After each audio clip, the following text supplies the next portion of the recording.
ਚੱਕਦੇ ਟੀਵੀ ਦੇਖ ਰਹੇ ਸਾਰੇ ਦਰਸ਼ਕਾਂ ਦਾ ਕੁਲਵੀਰ ਥਿੰਦ ਵੱਲੋਂ ਪੱਕਦੀਆਂ ਖਬਰਾਂ ਦੇ ਅੱਜ ਦੇ ਇਸ ਸੈਗਮੈਂਟ ਵਿੱਚ ਬਹੁਤ-ਬਹੁਤ ਸਵਾਗਤ ਹੈ ਜੀ। ਮੇਰੇ ਨਾਲ ਜੁੜ ਚੁੱਕੇ ਨੇ ਜੀ ਕੈਲਗਰੀ ਤੋਂ ਅਜੀਤ ਸਿੰਘ ਜੀ। ਅਜੀਤ ਜੀ ਤੁਹਾਡਾ ਸਵਾਗਤ ਹੈ ਤੁਹਾਡਾ ਪੱਕਦੀਆਂ ਖਬਰਾਂ ਵਿੱਚ। ਧੰਨਵਾਦ ਜੀ, ਸਤਿ ਸ੍ਰੀ ਅਕਾਲ। ਨਾਲ ਹੀ ਮੇਰੇ ਨਾਲ ਪ੍ਰਮਮੀਤ ਜੀ ਚੰਡੀਗੜ੍ਹ ਤੋਂ ਜੁੜ ਚੁੱਕੇ ਨੇ। ਪ੍ਰਮਮੀਤ ਜੀ ਤੁਹਾਡਾ ਵੀ ਸਵਾਗਤ ਹੈ ਜੀ ਪੱਕਦੀਆਂ ਖਬਰਾਂ ਵਿੱਚ। ਥੈਂਕ ਯੂ ਜੀ, ਸਤਿ ਸ਼੍ਰੀ ਅਕਾਲ ਸਾਰਿਆਂ ਨੂੰ। ਸੀਪੀ ਸਿੰਘ ਜੀ ਤੇ ਸ਼ਬਦੀਤ ਜੀ ਵੀ ਮੇਰੇ ਨਾਲ ਜੁੜੇ ਹੋਏ ਨੇ ਜੀ ਮੋਹਾਲੀ ਚੰਡੀਗੜ੍ਹ ਤੋਂ। ਤੁਹਾਡਾ ਸਵਾਗਤ ਹੈ ਜੀ ਪੱਕਦੀਆਂ ਖਬਰਾਂ ਵਿੱਚ। ਥੈਂਕ ਯੂ ਜੀ, ਥੈਂਕ ਯੂ। ਜਿਸ ਮੁੱਦੇ ਤੇ ਅੱਜ ਅਸੀਂ ਸਾਡੇ ਪਹਿਲੇ ਸੈਗਮੈਂਟ ਵਿੱਚ ਅੱਜ ਗੱਲਬਾਤ ਕਰਨ ਜਾ ਰਹੇ ਹਾਂ, ਅਸੀਂ ਗੱਲਬਾਤ ਕਰਾਂਗੇ ਜੀ ਕੈਪਟਨ ਸਰਕਾਰ ਦੀ। ਅਸੀਂ ਕਾਫੀ ਦਿਨਾਂ ਤੋਂ ਜਿਹੜਾ ਹੈ ਬੜੀ ਨੇੜੇ ਦੀ ਨਿਗਾਹ ਬਣਾਈ ਹੋਈ ਹੈ ਕੈਪਟਨ ਸਰਕਾਰ ਦੇ ਰੋਜ਼ ਦੇ ਜਿਹੜੀ ਕੰਮਕਾਰ ਹੈਗੇ ਨੇ, ਜਿਹੜੀ ਉਹਨਾਂ ਦੀ ਰੋਜ਼ ਦੀ ਐਕਟੀਵਿਟੀ ਹੈਗੀ ਆ, ਉਹਦੇ ਉੱਪਰ ਕਾਫੀ ਦਿਨਾਂ ਤੋਂ ਅਸੀਂ ਦੇਖ ਰਹੇ ਹਾਂ ਕਿ ਸਰਕਾਰ ਬਣਨ ਤੋਂ ਇੱਕ ਦਿਨ ਬਾਅਦ ਹੀ ਜਿਹੜਾ ਹੈ ਉਹਨਾਂ ਨੇ ਕੰਮ ਕਰਨਾ ਸ਼ੁਰੂ ਕਰ ਦਿੱਤਾ। ਕੁਝ ਮਹੱਤਵਪੂਰਨ ਫੈਸਲੇ ਆਏ, VIP ਕਲਚਰ ਨੂੰ ਬੰਦ ਕਰਨਾ ਜਾਂ ਖਰਚੇ ਸਰਕਾਰ ਦੇ ਘਟਾਉਣੇ ਜਾਂ ਕਰਪਸ਼ਨ ਨੂੰ ਰੋਕਣ ਵਾਸਤੇ ਜਿਹੜੇ ਉਹਨਾਂ ਨੇ ਸਟੈਪ ਲਏ, ਡਰੱਗ ਵਾਸਤੇ ਉਹਨਾਂ ਨੇ ਜਿਹੜਾ ਹੈ ਸਪੈਸ਼ਲ ਫੋਰਸ ਬਣਾਉਣ ਦੀ ਗੱਲ ਕੀਤੀ। ਇਹਨਾਂ ਸਾਰੇ ਫੈਸਲਿਆਂ ਤੋਂ ਬਾਅਦ ਜਿਹੜਾ ਹੈ ਉਹ ਇੱਕ ਸਵਾਲ ਜਿਹੜਾ ਹੈ ਉਹ ਹਰ ਕਿਸੇ ਦੇ ਮਨ ਵਿੱਚ ਆ ਰਿਹਾ ਸੀ ਕਿ ਕਾਂਗਰਸ ਵਾਕਿਆ ਹੀ ਚੇਂਜ ਹੋ ਗਈ ਹੈ ਕਿ ਇੱਕ ਨਵੇਂ ਕਿਸਮ ਦੀ ਕਾਂਗਰਸ ਹੈ, ਇਹ ਨਵੇਂ ਜਿਹੜੀ ਫਰੈਸ਼ ਆਈਡੀਏ ਦੇ ਨਾਲ ਆਈ ਹੋਈ ਕਾਂਗਰਸ ਹੈ ਜਾਂ ਉਹੀ ਕਾਂਗਰਸ ਹੈ। ਤੇ ਸਾਡੇ ਪੈਨਲਿਸਟ ਵੀਰਾਂ ਵੱਲੋਂ ਵੀ, ਸਬਦੀਸ਼ ਜੀ ਵੱਲੋਂ ਵੀ ਇੱਕ ਸਵਾਲ ਉੱਠਿਆ ਸੀਗਾ ਕਿ ਅਗਰ ਭਰਤ ਇੰਦਰ ਚਾਹਲ ਦੁਬਾਰਾ ਆ ਜਾਂਦੇ ਆ ਤਾਂ ਜਿਹੜਾ ਇਸ ਗੱਲ ਦੀ ਉਮੀਦ ਘੱਟ ਆ ਕਿ ਇਹ ਜਿਹੜੀ ਕਾਂਗਰਸ ਹੈਗੀ ਆ ਇਹ ਕੋਈ ਬਦਲਵੀਂ ਕਾਂਗਰਸ ਆ, ਇਹ ਉਹੀ ਕਾਂਗਰਸ ਹੋਵੇਗੀ ਅਗਰ ਜਦੋਂ ਉਹ ਆਪਣਾ ਜਿਹੜਾ ਐਕਸਪੈਂਸ਼ਨ ਕਰਨਗੇ ਆਪਣੇ ਸਟਾਫ ਦੀ। ਕੈਪਟਨ ਅਮਰਿੰਦਰ ਸਿੰਘ ਉਹੀ ਹੋਇਆ ਜੀ। ਕੈਪਟਨ ਅਮਰਿੰਦਰ ਸਿੰਘ ਨੇ ਆਪਣਾ ਜਿਹੜਾ ਹੈ ਐਡਵਾਈਜ਼ਰੀ ਬੋਰਡ ਹੈ ਉਹਦੇ ਵਿੱਚ ਜਿਹੜੀਆਂ 9 ਲੋਕਾਂ ਨੂੰ ਜਿਹੜਾ ਹੈ ਸ਼ਾਮਲ ਕੀਤਾ। ਉਹਨਾਂ ਦੇ ਵਿੱਚ ਜਿਸ ਤਰੀਕੇ ਨਾਲ ਪਹਿਲਾਂ ਅੰਦਾਜ਼ਾ ਲਗਾਇਆ ਜਾ ਰਿਹਾ ਸੀ ਕਿ ਭਰਤ ਇੰਦਰ ਸਿੰਘ ਚਾਹਲ ਜਿਹੜੇ ਕਿ 2002 ਤੋਂ 2007 ਦੇ ਵਿੱਚ ਐਡਵਾਈਜ਼ਰ ਸੀਗੇ, ਮੀਡੀਆ ਐਡਵਾਈਜ਼ਰ ਸੀ ਕੈਪਟਨ ਸਾਹਿਬ ਦੇ, ਜਿਹੜੇ ਉਸ ਵੇਲੇ ਬਹੁਤ ਜ਼ਿਆਦਾ ਕੰਟਰੋਵਰਸੀਜ਼ ਵਿੱਚ ਰਹੇ ਸੀ। ਲੁਧਿਆਣੇ ਦਾ ਜਿਹੜਾ ਸਿਟੀ ਸੈਂਟਰ ਸਕੈਮ ਆ ਉਹਦੇ ਵਿੱਚ ਉਹਨਾਂ ਦਾ ਨਾਮ ਉੱਭਰ ਕੇ ਸਾਹਮਣੇ ਆਇਆ ਸੀ। ਵਿਜੀਲੈਂਸ ਵੱਲੋਂ ਉਹਨਾਂ ਦੇ ਉੱਪਰ ਜਿਹੜੀ ਹੈ ਕਾਰਵਾਈ ਵੀ ਕੀਤੀ ਗਈ ਸੀ, ਉਹਨਾਂ ਨੂੰ ਗ੍ਰਿਫਤਾਰ ਵੀ ਕੀਤਾ ਗਿਆ ਸੀਗਾ। ਇਹੋ ਜਿਹੀ ਛਵੀ ਵਾਲੇ ਇਨਸਾਨ ਨੂੰ ਦੁਬਾਰਾ ਕੈਪਟਨ ਸਾਹਿਬ ਜਿਹੜਾ ਹੈਗੇ ਨੇ ਉਹ ਫਿਰ ਇਸ ਵਾਰ ਨਾਲ ਲੈ ਕੇ ਆਏ ਨੇ। ਹਾਲਾਂਕਿ ਜਿਹੜਾ ਉਹਨਾਂ ਨੇ ਸੀਨੀਅਰ ਐਡਵਾਈਜ਼ਰ ਹੈ ਉਹ ਲੈਫਟੀਨੈਂਟ ਜਨਰਲ ਤਜਿੰਦਰ ਸ਼ੇਰਗਿੱਲ ਹੁਣਾਂ ਨੂੰ ਬਣਾਇਆ, ਪਰ ਭਰਤਿੰਦਰ ਚਾਹਲ ਦੇ ਨਾਲ ਕੁਛ ਇੱਕ ਲੋਕ ਜਿਹੜੇ ਹੈਗੇ ਨੇ ਨੇਵੀ ਤੋਂ ਜਾਂ ਜਰਨਲਿਜ਼ਮ ਤੋਂ ਜਿਹੜੇ ਹੈਗੇ ਨੇ ਕੁਛ ਲੋਕ ਇਹਦੇ ਵਿੱਚ ਆਏ ਨੇ। ਉਹਨਾਂ ਦੇ ਅੱਗੇ ਚੱਲ ਕੇ ਅਸੀਂ ਗੱਲਬਾਤ ਕਰਾਂਗੇ ਉਹਨਾਂ ਦੇ ਨਾਵਾਂ ਬਾਰੇ ਵੀ। ਪਰ ਇੱਕ ਹੋਰ ਕੰਟਰੋਵਰਸ਼ੀਅਲ ਨਾਮ ਜਿਹੜਾ ਉਹਨਾਂ ਦੇ ਇਸ ਬੋਰਡ ਦੇ ਵਿੱਚ ਸਿਕਿਉਰਿਟੀ ਐਡਵਾਈਜ਼ਰ ਵਾਸਤੇ ਉਹਨਾਂ ਨੇ ਖੂਬੀ ਰਾਮ ਨੂੰ ਲਿਆ, ਜਿਹੜੇ ਕਿ ਰਿਟਾਇਰਡ IG ਨੇ। ਉਹ IG ਨੇ ਜਿਹੜੇ 1985 ਤੋਂ 1995 ਤੱਕ ਪੰਜਾਬ ਦੇ ਵਿੱਚ ਬਹੁਤ ਸਰਗਰਮ ਸੀ KPS ਗਿੱਲ ਦੇ ਨਾਲ, ਔਰ ਅਜੀਤ ਸਿੰਘ ਸੰਧੂ ਜਿਹੜੇ ਕਿ ਬਹੁਤ ਕੰਟਰੋਵਰਸ਼ੀਅਲ ਤੇ ਬਹੁਤ ਹੀ ਆਪਾਂ ਇਹ ਕਹਿ ਸਕਦੇ ਜਿਨ੍ਹਾਂ ਦੇ ਉੱਪਰ ਬਹੁਤ ਸਾਰੇ ਨੌਜਵਾਨਾਂ ਨੂੰ ਕਤਲ ਕਰਨ ਦੇ ਇਲਜ਼ਾਮ ਆ, ਉਹਨਾਂ ਦੇ ਨਾਲ ਕੰਮ ਕਰਦੇ ਰਹੇ ਨੇ। ਉਸ ਵੇਲੇ SP ਆਪਰੇਸ਼ਨ ਹੁੰਦੇ ਸੀ ਤਰਨਤਾਰਨ ਤੇ ਉਹ SSP ਹੁੰਦੇ ਸੀ ਅਜੀਤ ਸਿੰਘ ਸੰਧੂ। 2 ਨਾਮ ਐਸੇ ਕੈਪਟਨ ਸਾਹਿਬ ਦੀ ਜਿਹੜੀ ਅਫੀਸ਼ੀਅਲਸ ਹੈਗੇ ਉਹਦੇ ਵਿੱਚ ਆ ਗਏ ਨੇ, ਜਿਹੜੇ ਮੇਰਾ ਖਿਆਲ ਆ ਪੰਜਾਬੀਆਂ ਨੂੰ ਜਾਂ ਖਾਸ ਕਰਕੇ ਸਾਡੇ NRI ਵੀਰਾਂ ਨੂੰ ਤੇ ਬਿਲਕੁਲ ਵੀ ਪਸੰਦ ਨਹੀਂ ਆਉਣਗੇ, ਔਰ ਜਿਨ੍ਹਾਂ ਦੇ ਉੱਪਰ ਪਹਿਲਾਂ ਹੀ ਸਵਾਲ ਸੀ ਕਿ ਕਿਸ ਤਰੀਕੇ ਦੇ ਲੋਕ ਕੈਪਟਨ ਸਾਹਿਬ ਦੇ ਨਾਲ ਜੁੜ ਕੇ ਕੰਮ ਕਰਨਗੇ। ਔਰ ਜਿੰਨੇ ਨਾਮ ਆਏ ਨੇ ਉਹਨਾਂ ਵਿੱਚੋਂ 2 ਨਾਮ ਜਿਹੜੇ ਹੈਗੇ ਨੇ ਕਾਫੀ ਕੰਟਰੋਵਰਸ਼ੀਅਲ ਨੇ। ਅੱਜ ਜਿਹੜੀ ਸਾਡੀ ਇਸ ਮੁੱਦੇ ਦੇ ਉੱਪਰ ਗੱਲਬਾਤ ਹੋਊਗੀ, ਇਹਦੇ ਵਿੱਚ ਅਸੀਂ ਜਿਹੜੀ ਨਵਜੋਤ ਸਿੱਧੂ ਦੇ TV ਪ੍ਰੋਗਰਾਮ ਬਾਰੇ ਕੰਟਰੋਵਰਸੀ ਚੱਲਦੀ ਉਹਦੇ ਉੱਪਰ ਵੀ ਚਰਚਾ ਕਰਾਂਗੇ। ਤੇ ਕੈਪਟਨ ਸਾਹਿਬ ਨੇ ਮੋਦੀ ਨਾਲ ਮੁਲਾਕਾਤ ਕੀਤੀ ਹੈ ਕਿਸਾਨਾਂ ਦੇ ਕਰਜ਼ੇ ਦੇ ਮਾਫੀ ਸੰਬੰਧੀ, ਅਤੇ ਜਿਹੜੀ ਫਸਲ ਆ ਰਹੀ ਹੈ ਅਗਲੀ ਉਸ ਫਸਲ ਨੂੰ ਚੱਕਣ ਸੰਬੰਧੀ ਜਿਹੜੀ ਕ੍ਰੈਡਿਟ ਲਿਮਿਟ ਹੁੰਦੀ ਆ ਉਹਦੇ ਬਾਰੇ ਗੱਲਬਾਤ ਕੀਤੀ ਹੈ। ਜਿਹੜਾ ਉਹਨਾਂ ਨੂੰ ਫਾਰਮਲ ਤੌਰ ਤੇ ਜਿਹੜਾ ਹੈ ਉਹਨਾਂ ਨੇ ਅਰੁਣ ਜੇਤਲੀ ਨੂੰ ਤੇ ਮੋਦੀ ਨੂੰ ਜਿਹੜੇ ਮੁਲਾਕਾਤ ਕਰਕੇ ਆਪਣਾ ਜਿਹੜਾ ਹੈ ਪੱਖ ਰੱਖਿਆ ਹੈ, ਜਾਂ ਕਹਿ ਲਓ ਕਿ ਆਪਣੀ ਜਿਹੜੀ ਰਿਕੁਐਸਟ ਰੱਖੀ ਹੈ ਪੰਜਾਬ ਦੇ ਕਿਸਾਨਾਂ ਦੀ ਕਰਜ਼ੇ ਮਾਫੀ ਦੀ UP ਦੀ ਤਰਜ਼ ਦੇ ਉੱਪਰ। ਇਹਨਾਂ ਗੱਲਾਂ ਦੇ ਉੱਪਰ ਜਾਣ ਤੋਂ ਪਹਿਲਾਂ ਸਭ ਤੋਂ ਪਹਿਲਾਂ ਜਿਹੜੀ ਗੱਲਬਾਤ ਮੈਂ ਅਜੀਤ ਜੀ ਤੁਹਾਡੇ ਤੋਂ ਸ਼ੁਰੂ ਕਰੂੰਗਾ ਜੀ। ਅਜੀਤ ਜੀ, ਜਿੱਦਾਂ ਕਿਆਸ ਲਗਾਇਆ ਜਾ ਰਿਹਾ ਸੀ ਕਿ ਅਗਰ ਕੈਪਟਨ ਸਾਹਿਬ ਭਰਤ ਇੰਦਰ ਸਿੰਘ ਚਾਹਲ ਨੂੰ ਸ਼ਾਇਦ ਨਹੀਂ ਛੱਡਣਗੇ, ਉਹਨੂੰ ਦੁਬਾਰਾ ਨਾਲ ਲੈਣਗੇ, ਉਹਨਾਂ ਨੂੰ ਬਿਲਕੁਲ ਨਾਲ ਲੈ ਲਿਆ। ਔਰ ਪਿਛਲੀ ਸਰਕਾਰ ਦੇ ਦੌਰਾਨ ਜਿੰਨਾ ਜ਼ਿਆਦਾ ਕੰਟਰੋਵਰਸ਼ੀਅਲ ਇਹ ਇਨਸਾਨ ਰਿਹਾ ਸੀ ਭਰਤਿੰਦਰ ਸਿੰਘ ਚਾਹਲ, ਉਹਨਾਂ ਮੇਰਾ ਖਿਆਲ ਆ ਕੋਈ ਵੀ ਨਹੀਂ ਰਿਹਾ ਸੀ, ਔਰ ਇਹਦੇ ਕਰਕੇ ਬਹੁਤ ਸਾਰੀ ਬਦਨਾਮੀ ਕੈਪਟਨ ਸਾਹਿਬ ਦੀ ਔਰ ਕਾਂਗਰਸ ਦੀ ਵੀ ਹੋਈ ਸੀ। ਪਰ ਕੈਪਟਨ ਸਾਹਿਬ ਨੇ ਦੁਬਾਰਾ ਭਰੋਸੇਯੋਗ ਜਿਹੜੇ ਉਹਨਾਂ ਦੇ ਲੋਕ ਆ ਉਹਨਾਂ ਦੇ ਵਿੱਚ ਉਹਨੂੰ ਸ਼ਾਮਲ ਕੀਤਾ।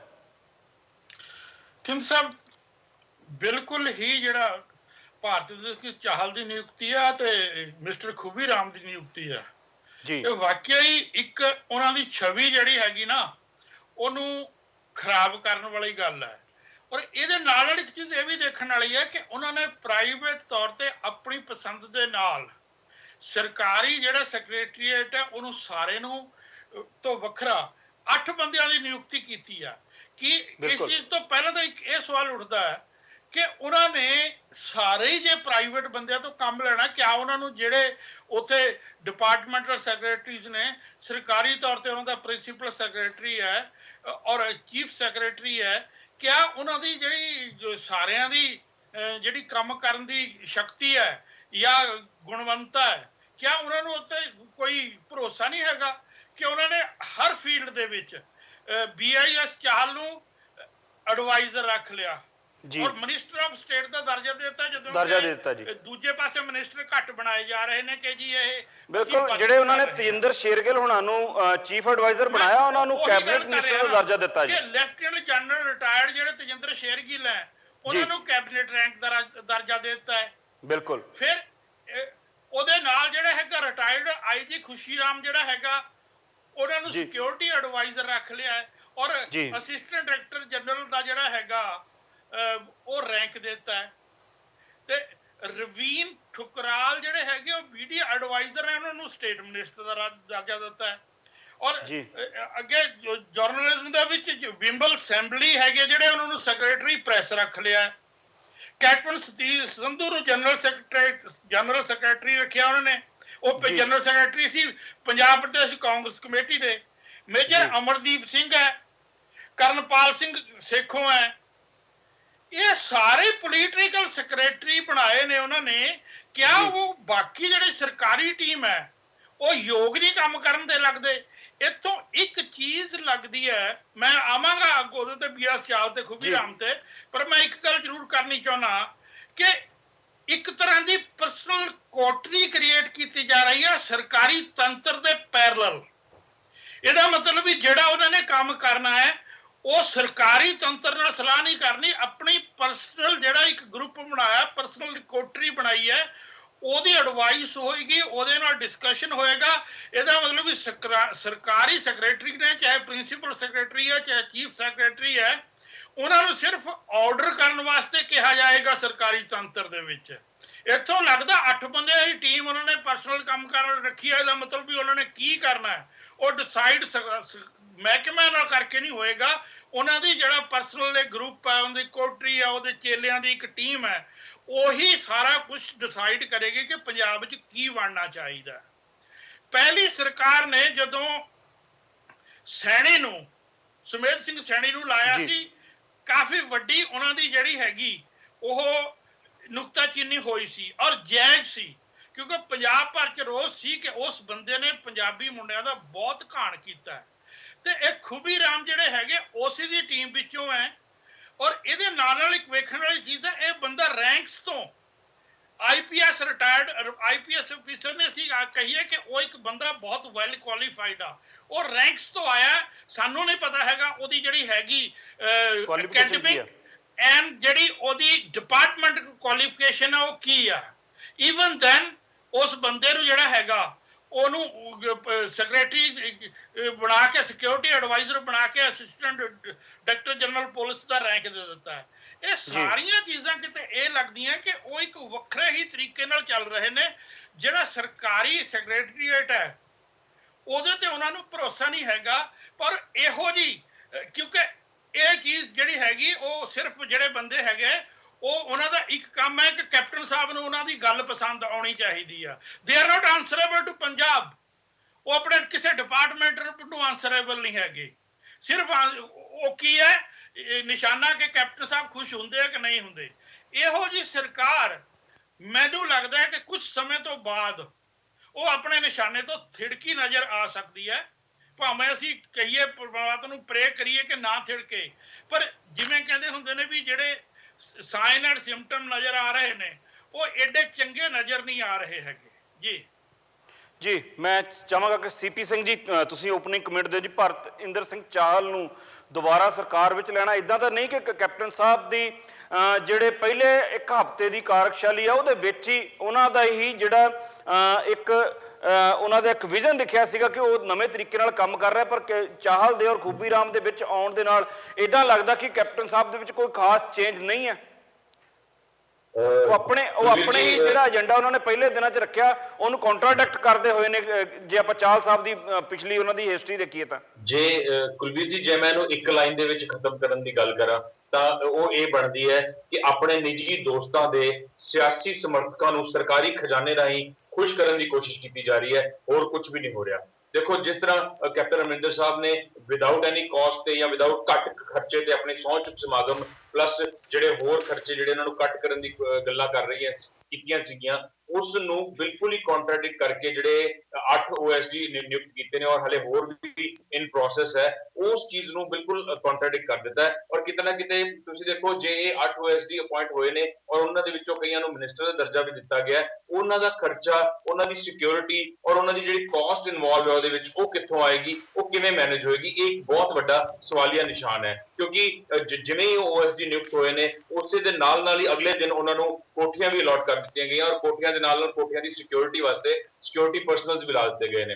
ਸੋ ਕਿਤੇ ਨਾ ਕਿਤੇ ਚਲੋ, ਜੇ ਅਸੀਂ ਇਹ ਵੀ ਗੱਲ ਨਾ ਕਰੀਏ ਕਿ ਉਹਨਾਂ ਬੰਦਿਆਂ ਦਾ ਪਿਛੋਕੜ ਕੀ ਸੀਗਾ ਜਾਂ ਉਹਨਾਂ ਦੇ ਕੀ ਐਲੀਗੇਸ਼ਨ ਸੀਗੇ, ਹਾਲਾਂਕਿ ਉਹ ਵੀ ਇੱਕ ਬਹੁਤ ਅਹਿਮ ਮੁੱਦਾ ਹੈ, ਲੇਕਿਨ ਕਿਤੇ ਨਾ ਕਿਤੇ ਇੰਨੇ ਬੰਦੇ ਅਪਾਇੰਟ ਕਰਨੇ ਔਰ ਉਹਨਾਂ ਨੂੰ ਕੈਬਨਿਟ ਮਿਨਿਸਟਰ ਔਰ ਮਿਨਿਸਟਰ ਦਾ ਦਰਜਾ ਦੇਣਾ ਔਰ ਕੋਠੀਆਂ ਅਲਾਟ ਕਰਨੀਆਂ ਔਰ ਸਿਕਿਉਰਿਟੀ ਪਰਸਨਲਸ ਅਪਾਇੰਟ ਕਰਨੇ, ਕਿਤੇ ਨਾ ਕਿਤੇ ਆਪਣੀ ਹੀ ਸਟੇਟਮੈਂਟ ਨੂੰ ਕੰਟਰਾਡਿਕਟ ਕੈਪਟਨ ਸਾਹਿਬ ਨੇ ਕਰ ਦਿੱਤਾ ਹੈ। ਔਰ ਕਿਤੇ ਨਾ ਕਿਤੇ 3 ਦਿਨਾਂ ਦੇ ਵਿੱਚ ਹੀ ਦੇਖੋ, ਉਹਦੇ ਵਿੱਚ 15 ਜਿਹੜੇ ਉਹ ਗੈਰ ਸਰਕਾਰੀ ਵਿਅਕਤੀਆਂ ਨੂੰ ਅਹਿਮ ਨਿਯੁਕਤੀਆਂ ਦਿੱਤੀਆਂ ਗਈਆਂ। ਸੋ ਕਿਤੇ ਨਾ ਕਿਤੇ ਇਹ ਤੁਸੀਂ ਕਹਿ ਲਓ ਕਿ ਆਪਣੇ ਇੱਕ ਸਰਕਾਰੀ ਖਜ਼ਾਨੇ ਦੇ ਵਿੱਚੋਂ ਖਾਸ ਆਪਣੇ ਕੌਨਫੀਡੈਂਟ ਬੰਦਿਆਂ ਨੂੰ ਲੁਭਾਉਣ ਦੀ ਗੱਲ ਕੀਤੀ ਜਾ ਰਹੀ ਹੈ। ਤੇ ਜੇ ਹੁਣ ਅਸੀਂ ਇਹ ਦੇਖੀਏ ਕਿ ਇੱਕ ਪਾਸੇ ਅਸੀਂ ਸਿਕਿਉਰਿਟੀ ਪਰਸਨਲਸ ਨੂੰ ਜਿਹੜੇ ਐਕਸ MLA ਜਾਂ ML ਦੀ ਸਿਕਿਉਰਿਟੀ ਦੇ ਵਿੱਚੋਂ ਕੱਟ ਕਰ ਰਹੇ ਹਾਂ, ਸਿਕਿਉਰਿਟੀ ਜਿਹੜੀ ਉਹ ਘਟਾ ਰਹੇ ਆ ਖਰਚੇ ਨੂੰ ਮੈਨੇਜ ਕਰਨ ਵਾਸਤੇ, ਔਰ ਇੱਕ ਪਾਸੇ ਅਸੀਂ ਇਸ ਚੀਜ਼ ਦੀ ਕਾਰਵਾਈ ਕਰ ਰਹੇ ਹਾਂ। ਸੋ ਆਪਣੇ ਆਪ ਦੇ ਵਿੱਚ ਹੀ ਇੱਕ ਕੰਟਰਾਡਿਕਟਰੀ ਜਾਂ ਗੱਲਬਾਤ ਬਣਦੀ ਹੈ।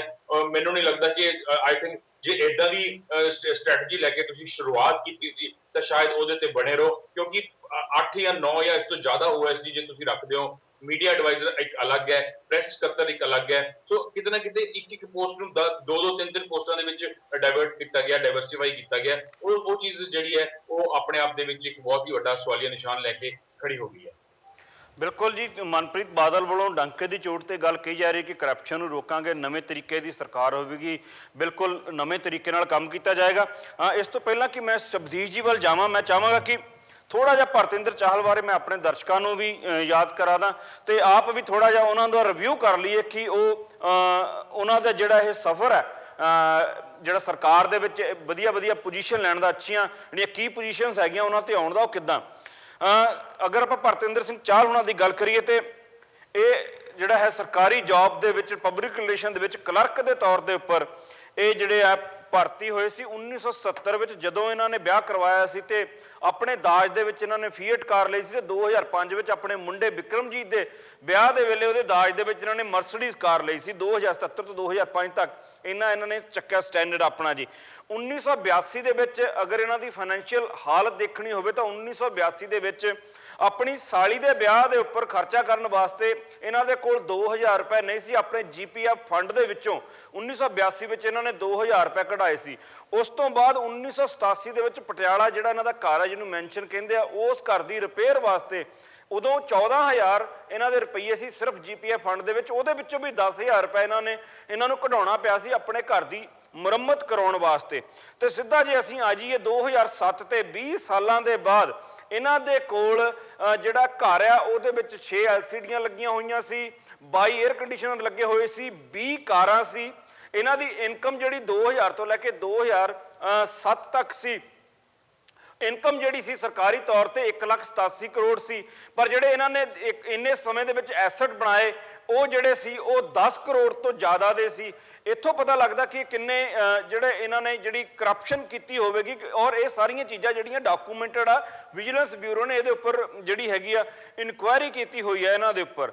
ਜੇ ਆਪਾਂ ਇਹਨਾਂ ਦੀ ਕੰਟਰੋਵਰਸੀ ਦੇ ਵਿੱਚ ਜੇ ਆਪਾਂ ਇਹਨਾਂ ਨੂੰ ਕ੍ਰਿਮੀਨਲ ਚੀਜ਼ ਵੀ ਦੇਖਣੀ, ਇਹ ਤਾਂ ਹੋ ਗਏ ਜੀ ਇਹਨਾਂ ਦੇ ਕਰਪਸ਼ਨ ਚਾਰਜ। ਜੇ ਆਪਾਂ ਕ੍ਰਿਮੀਨਲ ਇਹਨਾਂ ਦਾ ਰਿਕਾਰਡ ਦੇਖਣਾ ਹੋਵੇ ਤਾਂ KPS ਗਿੱਲ ਦੇ ਨਾਲ ਪਬਲਿਕ ਰਿਲੇਸ਼ਨ ਆਫੀਸਰ ਦੇ ਤੌਰ ਤੇ ਵਿਚਰਦੇ ਰਹੇ ਨੇ। KPS ਗਿੱਲ ਦਾ ਜਿਹੜਾ ਟਾਈਮ ਸੀ, ਜਿਸ ਟਾਈਮ ਦੇ ਉੱਪਰ ਪੰਜਾਬ ਦੇ ਵਿੱਚ ਉਹ ਯੂਥ ਦਾ ਘਾਣ ਕਰ ਰਿਹਾ ਸੀ, ਉਸ ਵੇਲੇ ਸਾਰਾ ਪਬਲਿਕ ਰਿਲੇਸ਼ਨ ਇਹ ਹੈਂਡਲ ਕਰਦੇ ਸੀ। ਉਸ ਤੋਂ ਬਾਅਦ ਹੀ ਕੈਪਟਨ ਸਾਹਿਬ ਦੇ ਨਾਲ ਇਹਨਾਂ ਦੀ ਨੇੜਤਾ ਬਣੀ ਤੇ ਉਹਨਾਂ ਨੇ ਇਹਨਾਂ ਨੂੰ ਮੀਡੀਆ ਐਡਵਾਈਜ਼ਰ ਲਿਆ ਸੀ 2002 ਦੇ ਵਿੱਚ। KPS ਗਿੱਲ ਦੇ ਨਾਲ ਜਦੋਂ ਇਹ ਕੰਮ ਕਰਦੇ ਸੀ ਉਹਨਾਂ ਦਿਨਾਂ ਦੇ ਵਿੱਚ ਇਹਨਾਂ ਦੇ ਉੱਪਰ ਇੱਕ ਮਰਡਰ ਦੇ ਵਿੱਚ ਇਨਵੋਲਵਮੈਂਟ ਦੇ ਚਾਰजेस ਵੀ ਹੈਗੇ ਨੇ। ਸੁਰਜੀਤ ਸਿੰਘ ਇੱਕ ਸਰਕਾਰੀ ਟੀਚਰ ਸੀ, ਉਹਨਾਂ ਦੇ ਮਰਡਰ ਦੇ ਚਾਰजेस ਵੀ ਹੈਗੇ ਨੇ। ਇੱਕ ਕੀ ਪੋਜੀਸ਼ਨ ਦੇ ਉੱਪਰ ਕੈਪਟਨ ਸਾਹਿਬ ਨੇ ਫਿਰ ਉਸ ਬੰਦੇ ਨੂੰ ਰੱਖਿਆ ਜਿਹਦੇ ਉੱਪਰ ਸਿਰਫ ਤੇ ਸਿਰਫ ਕਰਪਸ਼ਨ ਦੇ ਚਾਰजेस ਨਹੀਂ ਹੈਗੇ, ਉਹਦੇ ਉੱਪਰ ਕ੍ਰਿਮੀਨਲ ਚਾਰजेस ਵੀ ਹੈਗੇ ਨੇ। ਸ਼ਬਦੀਪ ਜੀ।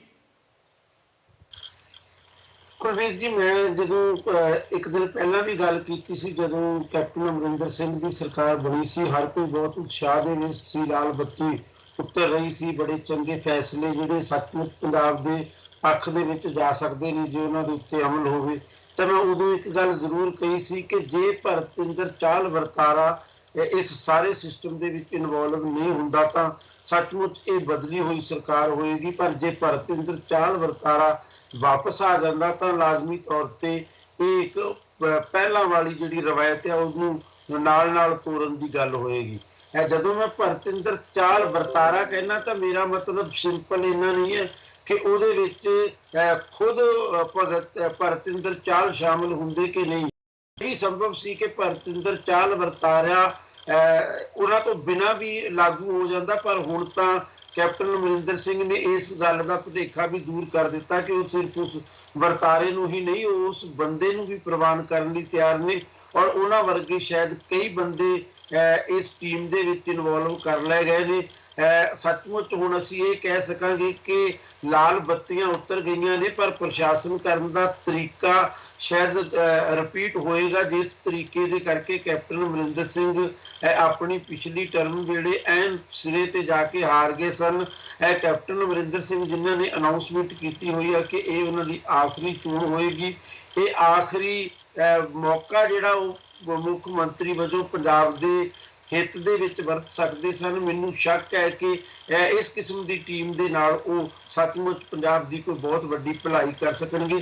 ਮੈਂ ਮੁੱਢਲੇ ਤੌਰ ਦੇ ਉੱਤੇ ਇੰਨੀ ਹੀ ਗੱਲ ਕਹਿਣੀ ਚਾਹਾਂਗਾ ਕਿਉਂਕਿ ਬਹੁਤ ਗੱਲਾਂ ਨੇ ਜਿਹੜੀਆਂ ਤੁਸੀਂ ਕਰ ਚੁੱਕੇ ਹੋ ਔਰ ਉਹਨਾਂ ਬੰਦਿਆਂ ਦੇ ਨਾਂ ਲੈ ਕੇ ਉਹਨਾਂ ਦੇ ਕੇਸ ਬਣਾ ਕੇ ਮੈਨੂੰ ਨਹੀਂ ਲੱਗਦਾ ਕਿ ਅਸੀਂ ਦਰਸ਼ਕਾਂ ਦਾ ਟਾਈਮ ਸੇਮ ਗੱਲਾਂ ਦੇ ਉੱਤੇ ਦੁਬਾਰਾ ਟਾਈਮ ਲਾ ਕੇ ਖਰਾਬ ਕਰੀਏ। ਮੈਂ ਚਾਹਾਂਗਾ ਪਰਮਜੀਤ ਜੀ ਆਪਣੇ ਓਪਨਿੰਗ ਕਮੈਂਟ ਦੇਣ ਦੀ। ਭਰਤਿੰਦਰ ਸਿੰਘ ਚਾਲ ਦੀ ਜਿਹੜੀ ਨਿਯੁਕਤੀ ਹੈਗੀ ਆ, ਕਿੱਦਾਂ ਦੇਖਦੇ ਹੋ ਤੁਸੀਂ ਉਹਨੂੰ ਕੈਪਟਨ ਸਰਕਾਰ ਨੂੰ? ਜਿੱਦਾਂ ਸ਼ਬਦੀਪ ਜੀ ਨੇ ਕਿਹਾ ਕਿ ਉਮੀਦ ਜਿਹੜੀ ਹੈਗੀ ਆ ਬਿਲਕੁਲ ਘਟ ਗਈ ਆ। ਮੈਂ ਮੰਨਦਾ ਹਾਂ ਕਿ ਜਿਹੜੀ ਉਹਨਾਂ ਦੀਆਂ ਪਹਿਲੀਆਂ ਸ਼ੁਰੂਆਤੀ ਸਟੇਟਮੈਂਟਸ ਆਈਆਂ, ਸ਼ੁਰੂਆਤੀ ਜਿਹੜੀ ਉਹਨੇ ਪਹਿਲੀ ਕੈਬਨਿਟ ਮੀਟਿੰਗ ਦੇ ਵਿੱਚ ਫੈਸਲੇ ਆਏ ਆ, ਉਸ ਤੋਂ ਬਾਅਦ ਭਰਤਿੰਦਰ ਸਿੰਘ ਚਾਲ ਦਾ ਉਹਨਾਂ ਦੇ ਨਾਲ ਦੁਬਾਰਾ ਆਉਣਾ, ਉਹਨੂੰ ਮਿਨਿਸਟਰ ਆਫ ਸਟੇਟ ਦਾ ਅਹੁਦਾ ਵੀ ਦੇਣਾ ਔਰ ਇੱਕ ਬਹੁਤ ਵਧੀਆ ਦੁਬਾਰਾ ਉਹਨੂੰ ਪੋਜੀਸ਼ਨ ਵੀ ਦੇਣੀ, ਇਹ ਆਪਣੇ ਆਪ ਦੇ ਵਿੱਚ ਕੰਟਰਾਡਿਕਟਰੀ ਜਿਹੜੀ ਹੈ ਸਰਕਾਰ ਦੀ ਕਾਰਵਾਈ ਲੱਗਦੀ ਹੈ। ਬਿਲਕੁਲ ਮੈਂ ਇਸ ਚੀਜ਼ ਨਾਲ ਸਹਿਮਤ ਹਾਂ ਜੀ ਕਿ ਭਰਤਿੰਦਰ ਸਿੰਘ ਚਾਹਲ ਨੂੰ ਜਿਹੜਾ ਦੁਬਾਰਾ ਜੁਆਇਨ ਕਰਾ ਗਿਆ, ਉਹਨਾਂ ਨੂੰ ਸਟੇਟ ਮਿਨਿਸਟਰ ਦਾ ਦਰਜਾ ਦਿੱਤਾ ਗਿਆ। ਕਿਤੇ ਨਾ ਕਿਤੇ ਮੈਂ ਇਹ ਚੀਜ਼ ਆਬਜ਼ਰਵ ਕਰ ਪਾ ਰਿਹਾ ਕਿ ਕੈਪਟਨ ਗਵਰਨਮੈਂਟ ਦੀ ਜਦੋਂ ਓਪਨਿੰਗ ਹੋਈ ਸੀ ਤਾਂ ਉਸ ਵੇਲੇ ਜਿਹੜੇ ਉਹਨਾਂ ਦੇ ਦਿਲ ਦਿਮਾਗ ਦੇ ਵਿੱਚ ਜਿਹੜੀ ਇੱਕ ਗੱਲਾਂ ਸੀ, ਜੋ ਪਬਲਿਕ ਦੇ ਵਿੱਚ ਇੱਕ ਮੈਸੇਜ ਜਾਣਾ ਚਾਹੀਦਾ ਸੀ, ਉਹ ਇਹ ਸੀ ਕਿ now we are change, we have change. ਅਸੀਂ ਅਕਾਲੀਆਂ ਦੇ 10 ਸਾਲ ਦੇ ਰਾਜ ਨੂੰ ਖਤਮ ਕਰਕੇ ਆਏ ਹਾਂ, ਲੋਕਾਂ ਨੇ ਸਾਡੇ 'ਚ ਵਿਸ਼ਵਾਸ ਪ੍ਰਗਟ ਕੀਤਾ। ਪਰ ਜਿਵੇਂ ਜਿਵੇਂ ਹੁਣ ਡੇਜ਼ ਜਿਹੜੇ ਅਨਫੋਲਡ ਹੁੰਦੇ ਜਾ ਰਹੇ ਨੇ, ਜਿਸ ਤਰ੍ਹਾਂ ਚਾਲ ਸਾਹਿਬ ਵਾਪਸ ਆ ਰਹੇ ਨੇ, ਹੋਰ ਜਿਹੜੇ ਤੁਸੀਂ ਉਹਨਾਂ ਦੇ ਮੈਂ ਸਾਰਿਆਂ ਦੇ ਨਾਮ ਨਹੀਂ ਲਊਂਗਾ, ਟੀਮ ਮੈਂਬਰ ਜਿਹੜੀ ਉਹਨਾਂ ਨੇ ਇੱਕ ਆਪਣਾ ਇੱਕ ਕਾਡਰ ਕ੍ਰੀਏਟ ਕੀਤਾ ਹੈਗਾ, ਉਹ ਕਿਤੇ ਨਾ ਕਿਤੇ ਮੈਨੂੰ ਇਹ ਲੱਗਦਾ ਵੀ ਕੈਪਟਨ ਸਾਹਿਬ ਨੂੰ ਪਬਲਿਕ ਦੇ ਵਿੱਚ ਜਿਹੜੀ ਆਪਣੀ ਇਮੇਜ ਹੈ ਉਹਨੂੰ ਬਹੁਤ ਜ਼ਿਆਦਾ ਜ਼ਰੂਰੀ ਧਿਆਨ 'ਚ ਰੱਖਣਾ ਪਏਗਾ। ਕੈਪਟਨ ਸਾਹਿਬ ਨੂੰ 2017 ਦੇ 5 ਸਾਲ ਦੇ ਟਰਮ ਨੂੰ ਨਹੀਂ ਧਿਆਨ 'ਚ ਰੱਖਣਾ, ਕੈਪਟਨ ਸਾਹਿਬ ਨੂੰ 2022 ਔਰ ਕਾਂਗਰਸ ਪਾਰਟੀ ਨੂੰ ਬਾਕੀ ਸਟੇਟਾਂ ਦੇ ਵਿੱਚ ਪੰਜਾਬ ਨੂੰ ਐਜ਼ ਰੋਲ ਮਾਡਲ ਪੇਸ਼ ਕਰਨ ਵਾਲੇ ਪਾਸੇ ਧਿਆਨ ਦੇਣਾ ਚਾਹੀਦਾ, ਬਜਾਏ ਇਸ ਦੇ ਕਿ ਉਹ ਆਪਣੀਆਂ ਪਰਸਨਲ ਮੁਲਾਜ਼ੇਦਾਰੀਆਂ ਨਿਭਾਉਣ, ਆਪਣੀ ਟੀਮ ਇਕੱਠੀ ਕਰਕੇ, ਆਪਣੀ ਟੀਮ ਇੱਕ ਫਾਰਮ ਕਰਕੇ ਉਸ ਤੋਂ ਬਾਅਦ ਉਸ ਟੀਮ ਨੂੰ ਬਿਊਰੋਕ੍ਰੇਸੀ ਦੇ ਉੱਪਰ ਬਿਠਾ ਦੇਣ ਕਿ ਬਿਊਰੋਕ੍ਰੇਸੀ ਜਿਹੜੀ ਹੈ ਇਸ ਟੀਮ ਦੇ ਅਕੋਰਡਿੰਗਲੀ ਕੰਮ ਕਰੇਗੀ। ਕਿ ਇਸ ਸਾਰੀ ਚੀਜ਼ ਦੇ ਨਾਲ ਇੱਕ ਚੀਜ਼ ਇਹ ਹੋਗੀ ਕਿ ਕੈਪਟਨ ਸਾਹਿਬ ਜਿਹੜੇ ਨੇ ਉਹ ਬਿਊਰੋਕ੍ਰੇਸੀ ਤੋਂ ਔਰ ਆਮ ਲੋਕਾਂ ਤੋਂ ਇੱਕ ਵਾਰੀ ਫਿਰ ਤੋਂ ਉਹ ਦੂਰ ਹੋ ਜਾਣਗੇ। ਇੱਕ ਗੈਪ ਜਿਹੜਾ ਫਿਰ ਤੋਂ ਪੈ ਜਾਏਗਾ ਕਿ ਅਗਰ ਕੈਪਟਨ ਸਾਹਿਬ ਤੱਕ ਪਹੁੰਚਣਾ ਤਾਂ ਉਸ ਤੋਂ ਪਹਿਲਾਂ ਜਿਹੜੀ ਉਹਨਾਂ ਦੀ ਟੀਮ ਦੇ ਮੈਂਬਰ ਨੇ ਉਹਨਾਂ ਦੇ ਥਰੂ ਹੋ ਕੇ ਜਾਣਾ ਪਏਗਾ। ਇਹ ਚੀਜ਼ ਨੂੰ ਆਉਣ ਵਾਲੇ ਦਿਨਾਂ 'ਚ ਅਕਾਲੀ ਦਲ ਵੀ ਬਹੁਤ ਜ਼ਿਆਦਾ ਕੈਸ਼ ਕਰਨ ਜਾਏਗਾ। ਆਮ ਆਦਮੀ ਪਾਰਟੀ ਤਾਂ ਸ਼ੁਰੂ ਤੋਂ ਹੀ ਪਹਿਲਾਂ ਹੀ ਤਿਆਰ ਬੈਠੀ ਹੈ ਕਿ ਸਾਡੇ ਹੱਥ ਕੋਈ ਮੁੱਦਾ ਲੱਗੇ ਤੇ ਅਸੀਂ ਇਸ ਚੀਜ਼ ਨੂੰ ਸ਼ੁਰੂ ਕਰੀਏ। ਕੈਪਟਨ ਸਰਕਾਰ ਜਿਹੜੀ ਹੈ, ਜਿਹਨੂੰ ਆਏ ਹਲੇ ਹਫਤਾ ਹੀ ਹੋਇਆ ਸ਼ਾਇਦ, ਤਾਂ ਇੱਕ ਹਫਤੇ ਦੇ ਵਿੱਚ ਉਹਨਾਂ ਨੇ ਜਿਸ ਤਰ੍ਹਾਂ ਦੋ ਅਲੱਗ-ਅਲੱਗ ਸਿਨੈਰੀਓਜ਼ ਜਿਹੜੇ ਲੋਕਾਂ ਦੇ ਅੱਗੇ ਰੱਖੇ ਨੇ, ਇੱਕ ਸਾਦਾ ਸਹੁੰ ਚੁੱਕ ਸਮਾਗਮ ਦਾ ਕੀਤਾ, ਔਰ ਉਸ ਤੋਂ ਬਾਅਦ ਜਿਹੜਾ ਹੁਣ ਇਹਨਾਂ ਨੇ ਕੀਤਾ ਕਿ ਇੰਨੀ ਆਪਣੀ ਟੀਮ ਇੱਥੇ ਇਕੱਠੀ ਕਰ ਲਈ, ਇੰਨੀ ਟੀਮ ਆਪਣੀ ਬਣਾ ਲਈ, ਔਰ ਉਹਦੇ ਵਿੱਚ ਉਹੀ ਕੰਟਰੋਵਰਸ਼ੀਅਲ ਫੇਸਿਸ ਹੈਗੇ ਨੇ। ਮੈਨੂੰ ਨਹੀਂ ਲੱਗਦਾ ਕਿ ਕੈਪਟਨ ਸਰਕਾਰ ਦਾ ਇਹ ਕੋਈ ਬਹੁਤ ਵਧੀਆ ਫੈਸਲਾ। ਆਉਣ ਵਾਲੇ ਦਿਨਾਂ 'ਚ ਹੋ ਸਕਦਾ ਕਿ ਇਸ ਫੈਸਲੇ ਨੂੰ ਰਿਵਿਊ ਕਰਨ ਦੀ ਕੈਪਟਨ ਗਵਰਨਮੈਂਟ ਨੂੰ ਲੋੜ ਪੈ ਜਾਵੇ। ਜੀ ਬਿਲਕੁਲ। ਜੇ ਆਪਾਂ ਭਰਤਿੰਦਰ ਸਿੰਘ ਚਾਹਲ ਦੀ ਗੱਲ ਕਰੀਏ ਤਾਂ ਜਦੋਂ ਕੈਪਟਨ ਸਰਕਾਰ ਦੇ ਵਿੱਚ ਉਹ ਮੀਡੀਆ ਐਡਵਾਈਜ਼ਰ ਰਹੇ ਨੇ, ਉਸ ਸਮੇਂ ਦੌਰਾਨ ਉਹਨਾਂ ਨੇ ਦਿੱਲੀ, ਮੋਹਾਲੀ, ਫਤਿਹਗੜ੍ਹ ਸਾਹਿਬ, ਬਠਿੰਡਾ, ਪਟਿਆਲਾ ਤੇ ਚੰਡੀਗੜ੍ਹ ਦੇ ਵਿੱਚ ਪ੍ਰਾਪਰਟੀਆਂ ਜਿਹੜੀਆਂ 20 ਬਣਾਈਆਂ ਸੀ, ਜਿਹੜੀਆਂ ਕਿ ਉਹਨਾਂ ਦੇ ਬੇਟੇ ਦੇ ਨਾਮ ਤੇ ਜਾਂ ਉਹਨਾਂ ਦੀ ਵਾਈਫ ਦੇ ਨਾਮ ਤੇ ਵੀ ਹਨ। ਉਹ ਵੀ ਉਹਨਾਂ ਦੇ ਨਾਲ ਜਿਹੜੇ ਕੇਸਿਸ ਹੈਗੇ ਨੇ ਉਹਨਾਂ ਵਿੱਚ ਇਨਵੋਲਵ ਨੇ। ਔਰ ਇੱਕ ਜਿਹੜੀ ਸਭ ਤੋਂ ਜਿਹੜੀ ਸ਼ੱਕ ਵਾਲੀ ਗੱਲ ਆ ਕਿ ਕਿਤੇ ਨਾ ਕਿਤੇ ਉਹਨਾਂ ਨੂੰ ਵੀ ਪਤਾ ਸੀਗਾ ਕਿ ਉਹ ਜੋ ਕਰਦੇ ਪਏ ਨੇ ਉਹ ਬਿਲਕੁਲ ਗਲਤ ਕਰਦੇ ਪਏ, ਕਿਉਂਕਿ ਜਿੱਦਾਂ ਹੀ ਜਿਹੜੀ ਹੈਗੀ ਆ ਉਸ ਵੇਲੇ ਕਾਂਗਰਸ ਹਾਰਨ ਦੇ ਕਗਾਰ ਤੇ ਸੀ, ਉਹਨਾਂ ਨੂੰ ਪਤਾ ਲੱਗਿਆ ਕਿ ਕਾਂਗਰਸ ਜਿਹੜੀ ਹੈਗੀ ਆ ਉਹ ਹਾਰ ਰਹੀ ਆ, ਸਰਕਾਰ ਅਕਾਲੀਆਂ ਦੀ ਆਏਗੀ। ਤੁਹਾਨੂੰ ਸ਼ਾਇਦ ਯਾਦ ਹੋਵੇਗਾ ਕਿ ਕੁਛ ਦਿਨ ਪਹਿਲਾਂ ਹੀ, ਮੇਰਾ ਖਿਆਲ 1 ਜਾਂ 2 ਦਿਨ ਪਹਿਲਾਂ, ਉਹ ਜਿਹੜਾ ਹੈ ਉਹ ਪੰਜਾਬ ਇੰਡੀਆ ਛੱਡ ਕੇ ਸਕਾਟਲੈਂਡ ਚਲੇ ਗਏ ਸੀ ਵਿਦ ਫੈਮਿਲੀ। ਔਰ ਉਸ ਤੋਂ ਬਾਅਦ ਅਕਾਲੀ ਸਰਕਾਰ ਵੱਲੋਂ ਜਿਹੜਾ ਹੈ ਪੁਲਿਸ ਵੱਲੋਂ ਜਿਹੜਾ ਕੋਸ਼ਿਸ਼ ਕਰਕੇ ਉਹਨਾਂ ਨੂੰ ਸਕਾਟਲੈਂਡ ਤੋਂ ਵਾਪਸ ਲਿਆਂਦਾ ਗਿਆ ਸੀਗਾ ਇਨਕੁਆਇਰੀ ਕਰਨ ਵਾਸਤੇ ਕਿ ਜਿਹੜੇ ਉਹਨਾਂ ਨੇ ਸਕੈਂਡਲਸ ਕੀਤੇ, ਜਿਹੜੇ ਉਹਨਾਂ ਨੇ ਸਕੈਮ ਕੀਤੇ ਨੇ, ਔਰ ਉਹਨਾਂ ਦੀ ਜਿਹੜੀ ਇਸ ਪ੍ਰਾਪਰਟੀ ਦੀ ਜਿਹੜੀ ਛਾਣਬੀਣ ਸੀ ਉਹਦੇ ਵਾਸਤੇ। ਇੱਥੋਂ ਇਹ ਤਾਂ ਸਾਫ਼ ਸਿੱਧ ਹੁੰਦਾ ਸੀ ਕਿ ਉਹਨਾਂ ਨੂੰ ਵੀ ਪਤਾ ਸੀਗਾ ਕਿ ਉਹਨਾਂ ਨੇ ਕੀ ਮਾੜੇ ਕੰਮ ਕੀਤੇ ਨੇ, ਕਿੱਥੇ ਉਹਨਾਂ ਨੇ ਜਿਹੜਾ ਹੈ ਉਹ ਕਰਪਸ਼ਨ ਕੀਤੀ ਹੋਈ ਆ, ਔਰ ਉਹਦਾ ਜਿਹੜੀ ਅਗਲੀ ਸਰਕਾਰ ਆ ਨੋਟਿਸ ਲਏਗੀ। ਇਸ ਤਰੀਕੇ ਦੀ ਛਵੀ, ਮੈਂ ਲਾਸਟ ਕੁਐਸਚਨ ਭਰਤਿੰਦਰ ਚਾਹਲ ਤੇ ਅਸੀਂ ਗੱਲਬਾਤ ਕਰਾਂਗੇ ਕਿ ਕੀ ਲੱਗਦਾ ਤੁਹਾਨੂੰ ਕਿ ਪਿਛਲੀ ਵਾਰ ਅਸੀਂ ਬਹੁਤ ਵਾਰ ਦੇਖਿਆ ਸੀਗਾ ਕਿ ਕੈਪਟਨ ਸਾਹਿਬ ਦੀ ਜਗ੍ਹਾ ਤੇ ਭਰਤਿੰਦਰ ਚਾਹਲ ਹੀ ਬੋਲਦੇ ਸੀ, ਔਰ ਇਸ ਵਾਰ ਫਿਰ ਉਹਨਾਂ ਨੂੰ ਸਪੋਕਸਪਰਸਨ ਬਣਾਇਆ ਗਿਆ। ਬਹੁਤ ਸਾਰੀਆਂ ਗੱਲਾਂ ਪਿਛਲੀ ਸਰਕਾਰ ਦੇ ਦੌਰਾਨ, ਜਦੋਂ ਕਾਂਗਰਸ ਦੀ ਸਰਕਾਰ ਸੀ, ਭਰਤਿੰਦਰ ਚਾਹਲ ਦੇ ਮੂੰਹੋਂ ਬਾਹਰ ਆਉਂਦੀਆਂ ਸੀ। ਇਹ ਕਹਿ ਸਕਦੇ ਕਿ ਤਕਰੀਬਨ ਕੈਪਟਨ ਸਾਹਿਬ ਦਾ ਜਿਹੜਾ ਪੂਰੇ ਦਾ ਪੂਰਾ ਕੰਟਰੋਲ ਸੀ ਇਹਨਾਂ ਦਾ, ਕੀ ਮੀਡੀਆ ਤੱਕ ਜਾਣਾ, ਕੀ ਬਾਹਰ ਕੱਢਣਾ, ਉਹ ਸਾਰੇ ਦਾ ਸਾਰਾ ਉਸ ਵੇਲੇ ਭਰਤਿੰਦਰ ਚਾਹਲ ਕੋਲ ਸੀ। ਇਸ ਵਾਰ ਦੁਬਾਰਾ ਉਹਨਾਂ ਨੂੰ ਐਡਵਾਈਜ਼ਰ ਵੀ ਬਣਾਇਆ ਗਿਆ, ਔਰ ਉਹਨਾਂ ਨੂੰ ਆਫੀਸ਼ੀਅਲ ਸਪੋਕਸਪਰਸਨ ਵੀ ਬਣਾਇਆ ਗਿਆ, ਔਰ ਉਹਨਾਂ ਨੂੰ ਜਿਹੜੀ ਹੈਗੀ ਆ ਮੰਤਰੀ ਦਾ ਉਪਾਧੀ ਵੀ ਦੇ ਦਿੱਤੀ ਗਈ ਹੈਗੀ ਆ। ਇਹੋ ਜਿਹੀ ਸਿਚੁਏਸ਼ਨ ਦੇ ਵਿੱਚ ਕੀ ਲੱਗਦਾ ਤੁਹਾਨੂੰ ਕਿ ਕੈਪਟਨ ਸਾਹਿਬ ਜਿਹੜੀਆਂ ਰਵਾਇਤਾਂ ਉਸ ਵੇਲੇ ਤੋਂ ਚੱਲ ਰਹੀਆਂ ਸਨ, ਜਿਸ ਤਰੀਕੇ ਦਾ ਉਸ ਵੇਲੇ ਦਾ ਉਹਨਾਂ ਦਾ ਕਾਰੋਬਾਰ ਚੱਲ ਰਿਹਾ ਸੀ, ਜਿਹਦੇ ਵਿੱਚ ਆਪਸ਼ਨ ਵੀ ਸੀ, ਔਰ ਆਪਾਂ ਇਹ ਕਹਿ ਸਕਦੇ ਕਿ ਦੂਜੀਆਂ ਪੋਲੀਟੀਕਲ ਪਾਰਟੀਆਂ ਦੇ ਲੋਕਾਂ ਨੂੰ ਦਬਾਉਣਾ ਵੀ ਸੀ, ਉਹ ਸਾਰਾ ਕੁਝ ਦੁਬਾਰਾ ਅਸੀਂ ਜਲਦ ਦੇਖਾਂਗੇ ਪੰਜਾਬ ਦੇ ਵਿੱਚ? ਅਜੀਤ ਜੀ ਦੇਖੋ, ਬਿਲਕੁਲ ਸਪਸ਼ਟ ਹੋ ਰਿਹਾ ਜੀ ਕਿ ਭਰਤਿੰਦਰ ਸਿੰਘ ਚਾਹਲ ਨੂੰ ਵੀ ਲਾ ਲਿਆ, ਉਹਨਾਂ ਦੇ ਨਾਲ ਲੈਫਟੀਨੈਂਟ ਜਨਰਲ ਤਜਿੰਦਰ ਸਿੰਘ ਸੇਖੋਂ ਨੂੰ ਵੀ ਲਾ ਲਿਆ, ਉਹ ਵੀ ਸੀਨੀਅਰ ਐਡਵਾਈਜ਼ਰ ਨੇ। 2 ਐਡਵਾਈਜ਼ਰ ਨੇ। ਖੈਰ ਤਜਿੰਦਰ ਸਿੰਘ ਸੇਖੋਂ ਜਿਹੜੇ ਹੈਗੇ ਨੇ ਲੈਫਟੀਨੈਂਟ ਜਨਰਲ, ਉਹ ਪਹਿਲਾਂ ਨਹੀਂ ਸੀ, ਪਰ ਭਰਤਿੰਦਰ ਸਿੰਘ ਚਾਹਲ ਦੀ ਤਾਂ ਜਿਹੋ ਜੀ ਉਹਨਾਂ ਦੀ ਛਵੀ ਹੈ, ਜਿਹੋ ਜਿਹੇ ਉਹਨਾਂ ਦਾ ਕੰਮ ਕਰਨ ਦਾ ਢੰਗ ਹੈ, ਜਾਂ ਉਹਨਾਂ ਦੀ ਕ੍ਰੈਡੀਬਿਲਿਟੀ ਐਂਡ ਇੰਟੈਗ੍ਰਿਟੀ ਜਿਹੜੀ ਲੋਕਾਂ ਦੇ ਸਾਹਮਣੇ ਹੈ, ਤਾਂ ਹੁਣ ਇੱਕੋ ਜ਼ਰੂਰ। ਔਰ ਹੁਣ ਇੱਕ ਚੀਜ਼ ਵੱਡੀ ਹੋਰ ਵੀ ਹੈ, ਅਮਰਿੰਦਰ ਸਿੰਘ ਉਹਨੇ ਐਲਾਨ ਕਰ ਚੁੱਕੇ ਨੇ ਕਿ ਉਹਨਾਂ ਨੇ ਅਗਲੀ ਚੋਣ ਨਹੀਂ ਲੜਨੀ ਜੀ। ਭਰਤਿੰਦਰ ਸਿੰਘ ਚਾਹਲ ਨੂੰ ਵੀ ਪਤਾ ਹੈ, ਤਜਿੰਦਰ ਸਿੰਘ ਸੇਖੋਂ ਨੂੰ ਵੀ ਪਤਾ ਹੈ ਕਿ ਜੇ ਅਮਰਿੰਦਰ ਸਿੰਘ ਸ਼ੇਰਗਿੱਲ ਨੇ ਜੀ ਸੀਨੀਅਰ ਐਡਵਾਈਜ਼ਰ, ਕਰਨਦੀਪ ਸਿੰਘ ਸੇਖੋਂ ਉਹਨਾਂ ਦੇ ਸਿਆਸੀ ਸਕੱਤਰ ਨੇ, ਤਜਿੰਦਰ ਸਿੰਘ ਸ਼ੇਰਗਿੱਲ ਬਣੇ ਨੇ ਜੀ ਸੀਨੀਅਰ ਐਡਵਾਈਜ਼ਰ। ਹਾਂ, ਸੀਨੀਅਰ ਐਡਵਾਈਜ਼ਰ ਹੋ ਗਿਆ ਤਜਿੰਦਰ ਸਿੰਘ ਸ਼ੇਰਗਿੱਲ, ਹਾਂਜੀ, general retired Tajinder Singh Shergill, lieutenant general retired ਜੀ। ਹੁਣ ਇੱਕ ਚੀਜ਼ ਇਹਦੇ ਦੇਖੋ ਪੇਚ ਕੀ ਆ, ਜੇ ਚਾਹਲ ਸਾਹਿਬ ਨੂੰ ਤੇ ਸੇਖੋਂ ਸਾਹਿਬ ਨੂੰ ਵੀ ਪਤਾ ਹੈ ਕਿ ਅਮਰਿੰਦਰ ਸਿੰਘ ਉਹਨਾਂ ਨੇ ਦੁਬਾਰਾ ਨਹੀਂ ਆਉਣਾ ਤੇ ਅਸੀਂ ਨਹੀਂ ਆਉਣਾ ਹੈਗਾ, ਜਵਾਬਦੇਹੀ ਹੈ ਹੀ ਨਹੀਂ। ਬਿਲਕੁਲ। ਤੇ ਜਿਹੇ ਜੀ ਪਿੱਛੇ ਉਹਨਾਂ ਦਾ ਵਰਤਾਰਾ ਰਿਹਾ ਤਾਂ ਡਿਫਰੈਂਟ ਦੀ ਆਸ ਨਹੀਂ ਕਰੀ ਜਾ ਸਕਦੀ, ਔਰ ਉਸ ਟਾਈਮ ਜਦੋਂ ਉਹਨਾਂ ਨੂੰ ਦੁਬਾਰਾ ਆਉਣ ਦੀ ਕੋਈ ਆਸ ਨਹੀਂ ਹੈਗੀ, ਕੋਈ ਚਾਂਸ ਨਹੀਂ ਹੈਗਾ, ਤੇ ਇਹੋ ਜਿਹੇ ਬੰਦੇ ਕਿਹੋ ਜਿਹੇ ਰਾਜ ਕਰਨਗੇ, ਕਿਹੋ ਜਿਹੀ ਐਡਵਾਈਸ ਦੇਣਗੇ ਕੈਪਟਨ ਸਾਹਿਬ ਨੂੰ, ਇਹ ਚੀਜ਼ ਵਾਸਤੇ ਬਹੁਤ ਜ਼ਿਆਦਾ ਸੋਚਣ ਦੀ ਲੋੜ ਨਹੀਂ, ਬੜੇ ਸਪਸ਼ਟ ਤੌਰ ਤੇ ਹੋ ਜਾਂਦਾ ਹੈ। ਫਿਰ ਮੀਡੀਆ ਐਡਵਾਈਜ਼ਰ ਇੱਕ ਰਵੀਨ ਠੁਕਰਾਲ ਹੈਗੇ ਨੇ, ਤੇ ਫਿਰ ਸੈਕਟਰੀ ਪ੍ਰੈਸ ਜਿਹੜੇ ਹੈਗੇ ਉਹ ਬਿਮਲ ਸੰਭਲੀ ਹੈਗੇ ਨੇ। ਹਰ ਇੱਕ ਚੀਜ਼ ਡਬਲ ਰੱਖ ਰਹੇ ਨੇ ਉਹ, ਸ਼ਾਇਦ ਉਹ ਸਾਰਾ ਜਿਹੜਾ ਸਰਕਾਰੀ ਤੰਤਰ ਹੈ ਉਹ ਤੋਂ ਵੱਖਰੀ ਇੱਕ ਆਪਣੀ, ਮੈਂ ਪਹਿਲਾਂ ਹੀ ਕਿਹਾ ਕਿ ਆਪਣਾ ਵੱਖਰਾ ਹੀ ਸੈਕਟਰੀਏਟ ਇਸ ਵਾਰੀ ਉਹਨਾਂ ਨੇ ਕ੍ਰੀਏਟ ਕੀਤਾ ਹੈ।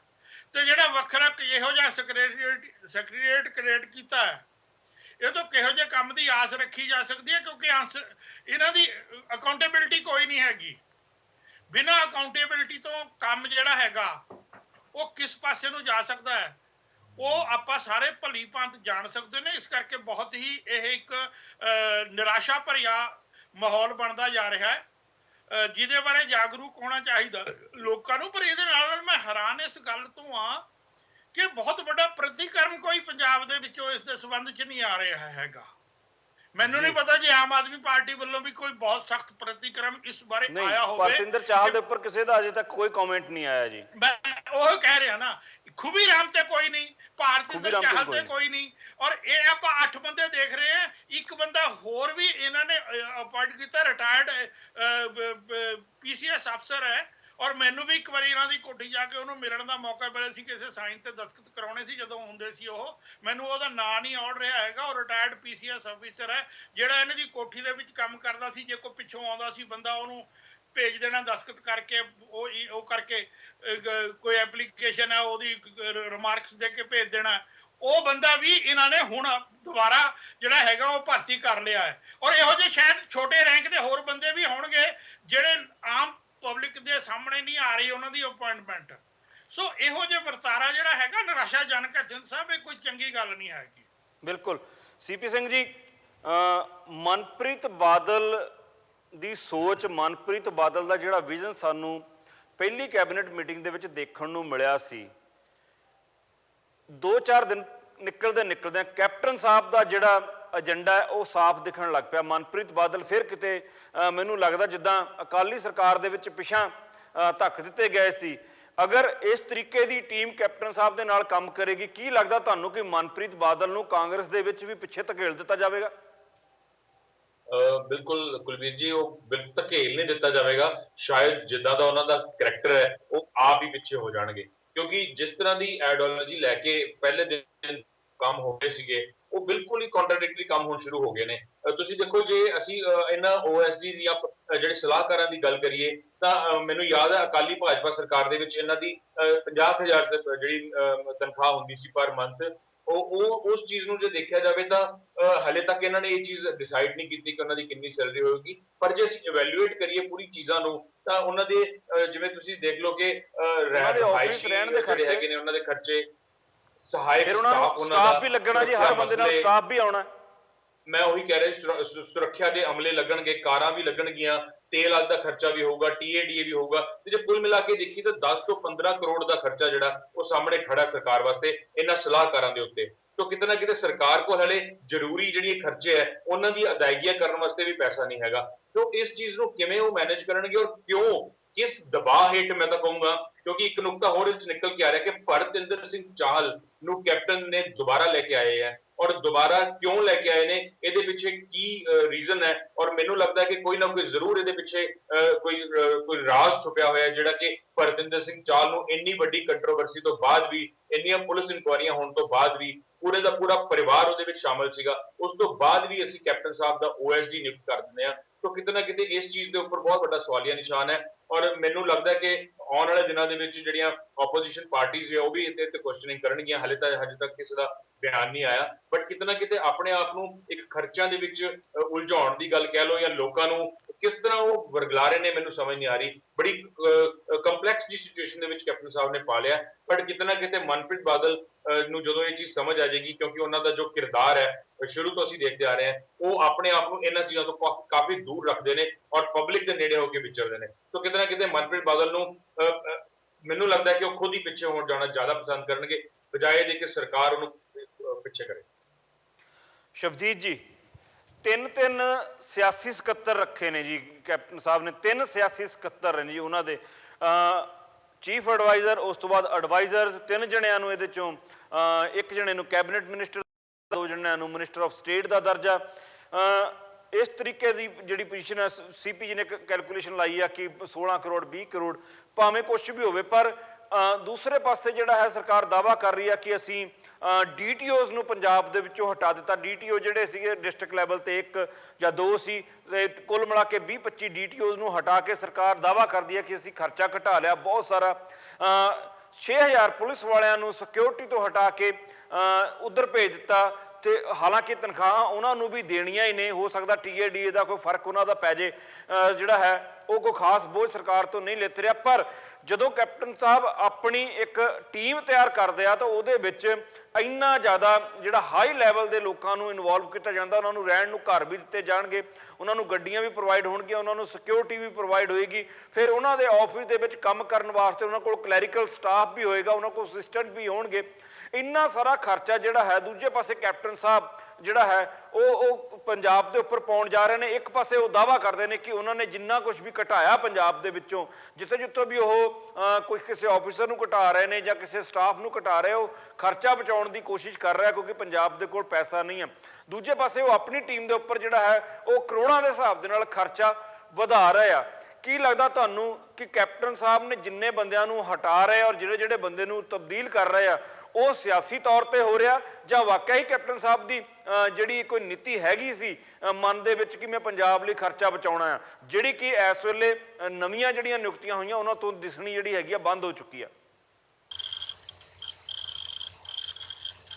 ਕੁਲਵੀਰ ਦੀ ਗੱਲ ਇਹ ਹੈ ਕਿ ਸਾਡੇ ਦੇਸ਼ ਦੇ ਵਿੱਚ ਅਕਸਰ ਇਦਾਂ ਚੱਲਦਾ ਕਿ ਕਿਸੇ ਨਾ ਕਿਸੇ ਤਰੀਕੇ ਦੇ ਨਾਲ ਆਪਣੀ ਮਰਜ਼ੀ ਦੇ ਬੰਦਿਆਂ ਨੂੰ ਜਾਂ ਆਪਣੀਆਂ ਸਿਆਸੀ ਮਜਬੂਰੀਆਂ ਦੇ ਤਹਿਤ ਕੁਝ ਬੰਦਿਆਂ ਨੂੰ ਐਡਜਸਟ ਕੀਤਾ ਜਾਂਦਾ। ਸਾਡੇ ਸਾਹਮਣੇ ਇਹ ਵੀ ਵਾਪਰਿਆ ਵਾ ਕਿ ਯੂਪੀ ਦੇ ਵਿੱਚ ਮੁੱਖ ਮੰਤਰੀ ਉਸ ਬੰਦੇ ਨੂੰ ਬਣਾ ਦਿੱਤਾ ਗਿਆ ਜਿਹੜਾ ਵਿਧਾਨ ਸਭਾ ਦਾ ਮੈਂਬਰ ਨਹੀਂ, ਔਰ ਪਹਿਲੀ ਵਾਰ ਸ਼ਾਇਦ ਯੂਪੀ ਦੇ ਵਿੱਚ ਵਾਪਰਿਆ ਕਿ 2 CM ਬਣ ਗਏ, ਡਿਪਟੀ CM ਉੱਥੇ ਬਣ ਗਏ ਨੇ। ਔਰ ਇਸੇ ਤਰ੍ਹਾਂ ਪੰਜਾਬ ਦੇ ਵਿੱਚ ਵੀ ਕੈਪਟਨ ਅਮਰਿੰਦਰ ਸਿੰਘ ਸਰਕਾਰ ਨੇ ਜਿਹੜੇ ਪਹਿਲੀ ਕੈਬਨਿਟ ਮੀਟਿੰਗ ਦੇ ਵਿੱਚ ਫੈਸਲੇ ਲਏ ਗਏ ਨੇ, ਇਹਨਾਂ ਨਿਯੁਕਤੀਆਂ ਨੂੰ ਜੇ ਅਸੀਂ ਉਹਦੇ ਨਾਲ ਜੋੜ ਕੇ ਦੇਖੀਏ ਤੇ ਤਸਵੀਰ ਬਿਲਕੁਲ ਬਦਲੀ ਹੋਈ ਨਜ਼ਰ ਆਉਂਦੀ ਹੈ।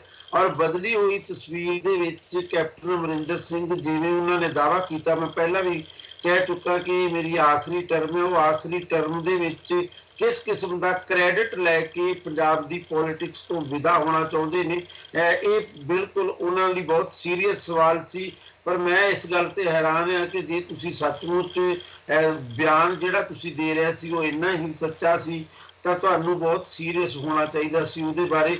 ਜੇ ਕੈਪਟਨ ਅਮਰਿੰਦਰ ਸਿੰਘ ਸੀਰੀਅਸ ਨਹੀਂ ਹੋ ਸਕੇ ਉਸ ਗੱਲ ਨੂੰ ਲੈ ਕੇ ਤਾਂ ਅਸੀਂ ਇਹ ਵੀ ਗੱਲ ਮੰਨ ਕੇ ਚੱਲੀਏ ਕਿ ਪੰਜਾਬ ਦੇ ਵਿੱਚ ਕਾਂਗਰਸ ਦਾ ਭਵਿੱਖ। ਸ਼ਬਦੀਪ ਜੀ ਇੱਕ ਮਿੰਟ ਰੁਕਾਂਗਾ ਜੀ।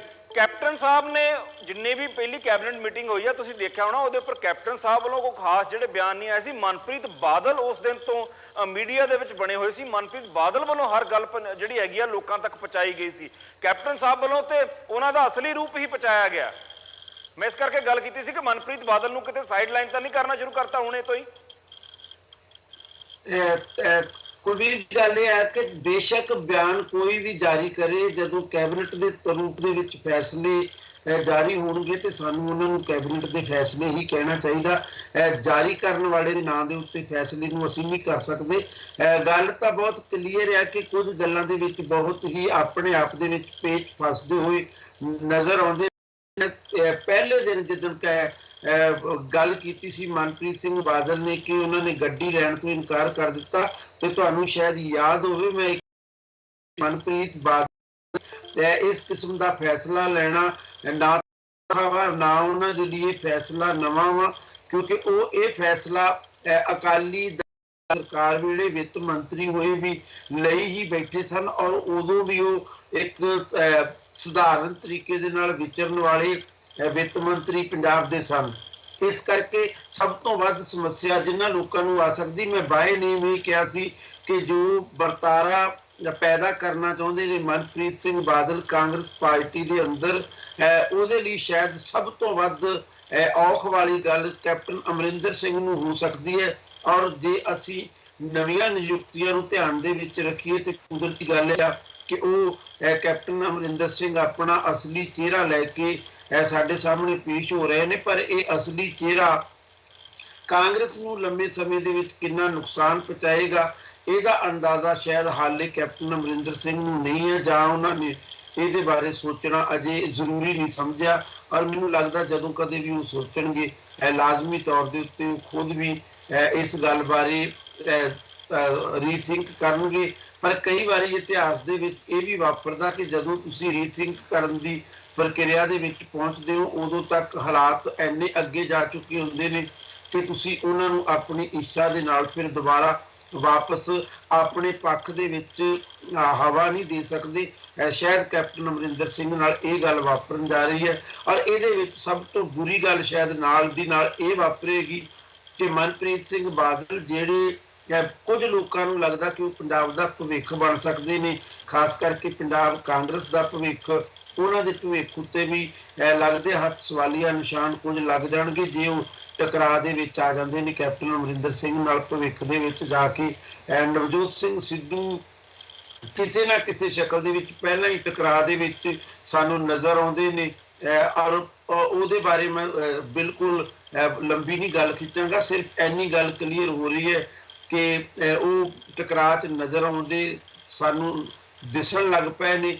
ਔਰ ਦੂਸਰੇ ਪਾਸੇ ਮਨਪ੍ਰੀਤ ਸਿੰਘ ਦੇ ਤਣਾਅ ਪੈਦਾ ਹੋਣ ਦੀਆਂ ਸੰਭਾਵਨਾਵਾਂ ਇਹਨਾਂ ਫੈਸਲਿਆਂ ਦੇ ਨਾਲ ਸਾਡੇ ਸਾਹਮਣੇ ਆ ਗਈਆਂ ਨੇ। ਔਰ ਇਹਨਾਂ ਦੇ ਉੱਤੇ ਜਦੋਂ ਉਹਨਾਂ ਦਾ ਰਿਐਕਸ਼ਨ ਆਏਗਾ ਉਦੋਂ ਅਸੀਂ ਵੇਖਾਂਗੇ ਕਿ ਅਸੀਂ ਉਹਦੇ ਕੀ ਅਰਥ ਲੈ ਸਕਦੇ ਹਾਂ। ਇਹ ਵੀ ਸੰਭਵ ਹੈ ਕਿ ਮਨਪ੍ਰੀਤ ਸਿੰਘ ਬਾਦਲ ਘੱਟੋ ਘੱਟ ਕੁਝ ਦੇਰ ਦੇ ਲਈ ਇਸ ਮੁੱਦੇ ਦੇ ਉੱਤੇ ਖਾਮੋਸ਼ੀ ਧਾਰ ਲੈਣ। ਪਰ ਜਿਵੇਂ ਮੀਡੀਆ ਉਹਨਾਂ ਬਾਰੇ ਉਹਨਾਂ ਦੇ ਪੱਖ 'ਚ ਚਰਚਾ ਕਰ ਰਿਹਾ, ਨਵੀਂ ਕਿਸਮ ਦੀ ਕਾਂਗਰਸ ਦੇ ਪ੍ਰਸੰਗ 'ਚ ਕੁਦਰਤੀ ਗੱਲ ਹੈ ਕਿ ਮੀਡੀਆ ਉਹਨਾਂ ਨੂੰ ਖਰੀਦਣ ਦਾ ਯਤਨ ਕਰੇਗਾ। ਪਰ ਮਨਪ੍ਰੀਤ ਸਿੰਘ ਬਾਦਲ ਦੀ ਕਾਫੀ ਔਖੀ ਪੋਜੀਸ਼ਨ ਅਗਲੇ ਦਿਨਾਂ ਦੇ ਵਿੱਚ ਅਸੀਂ ਵੇਖ ਸਕਦੇ ਹਾਂ। ਪਰ ਅਮੀਤ ਜੀ ਮੈਂ ਚਾਹਾਂਗਾ ਕਿ ਕਿਉਂਕਿ ਤੁਸੀਂ ਜਿਹੜਾ ਹੈ ਐਕਟਿਵ ਰਹਿੰਦੇ ਉੱਥੇ, ਕਾਫੀ ਹੋ ਸਕਦਾ ਆਉਣ ਵਾਲੇ ਦਿਨਾਂ ਦੇ ਵਿੱਚ ਜਿਹੜਾ ਹੈ ਤੁਹਾਡੀ ਜਿਹੜੀ ਗੱਲਬਾਤ ਆ ਮਨਪ੍ਰੀਤ ਬਾਦਲ ਹੋਣਾ ਨਾਲ ਵੀ ਹੋਵੇ। ਮੇਰਾ ਖਿਆਲ ਹੈ ਮਨਪ੍ਰੀਤ ਬਾਦਲ ਵਾਸਤੇ ਹਰ ਗੱਲ ਦਾ ਜਵਾਬ ਦੇਣਾ ਸੌਖਾ ਹੋਵੇਗਾ ਪਰ ਪਰਤਿੰਦਰ ਸਿੰਘ ਚਾਹਲ ਬਾਰੇ ਜਵਾਬ ਦੇਣਾ ਉਹਨਾਂ ਲਈ ਬਹੁਤ ਮੁਸ਼ਕਲ ਹੋ ਜਾਵੇਗਾ ਮੀਡੀਆ ਨੂੰ, ਕਿਉਂਕਿ ਬਹੁਤ ਹੀ ਜ਼ਿਆਦਾ ਕੰਟਰੋਵਰਸ਼ੀਅਲ ਪਰਸਨੈਲਿਟੀ ਨੇ। ਇਲਜ਼ਾਮ ਬੜੇ ਜਿਹੜੇ ਉਹਨਾਂ ਦੇ ਉੱਪਰ ਲੱਗੇ ਨੇ, ਉਹਨਾਂ ਨੂੰ ਜਿਹੜਾ ਹੈ ਬਹੁਤ ਵਾਰੀ ਜਿਹੜਾ ਹੈ ਕੋਰਟ ਦੇ ਵਿੱਚ ਪ੍ਰੂਵ ਵੀ ਕਰ ਦਿੱਤਾ ਗਿਆ। 109 ਗਵਾਹ ਵੀ ਉਹਨਾਂ ਦੇ ਖਿਲਾਫ ਭੁਗਤੇ ਸੀ ਅਕਾਲੀ ਸਰਕਾਰ ਦੇ ਵੇਲੇ, ਔਰ ਸਾਰੇ ਦੇ ਸਾਰੇ ਪ੍ਰੂਫ ਵੀ ਉਹਨਾਂ ਦੇ ਖਿਲਾਫ ਮੌਜੂਦ ਨੇ। ਮਨਪ੍ਰੀਤ ਬਾਦਲ ਜਿਹੜੀ ਇੱਕ ਆਪਣੀ ਤਰੀਕੇ ਦੀ ਸੋਚ ਲੈ ਕੇ ਚੱਲ ਰਹੇ ਆ, ਮੇਰਾ ਖਿਆਲ ਹੈ ਕਿ ਮਨਪ੍ਰੀਤ ਬਾਦਲ ਦੇ ਵਾਸਤੇ ਆਉਣ ਵਾਲੇ ਸਮੇਂ ਦੇ ਵਿੱਚ ਜਿਹੜੀ ਪੋਜੀਸ਼ਨ ਹੈ ਸਰਕਾਰ ਦੇ ਵਿੱਚ ਬੜੀ ਜਿਹੜੀ ਹੈਗੀ ਆ ਉਹ ਕੰਟਰੋਵਰਸ਼ੀਅਲ ਬਣਨ ਵਾਲੀ ਹੈ, ਜਾਂ ਕਹਿ ਲਓ ਕਿ ਬੜੀ ਔਖੀ ਹੋਣ ਵਾਲੀ ਹੈ।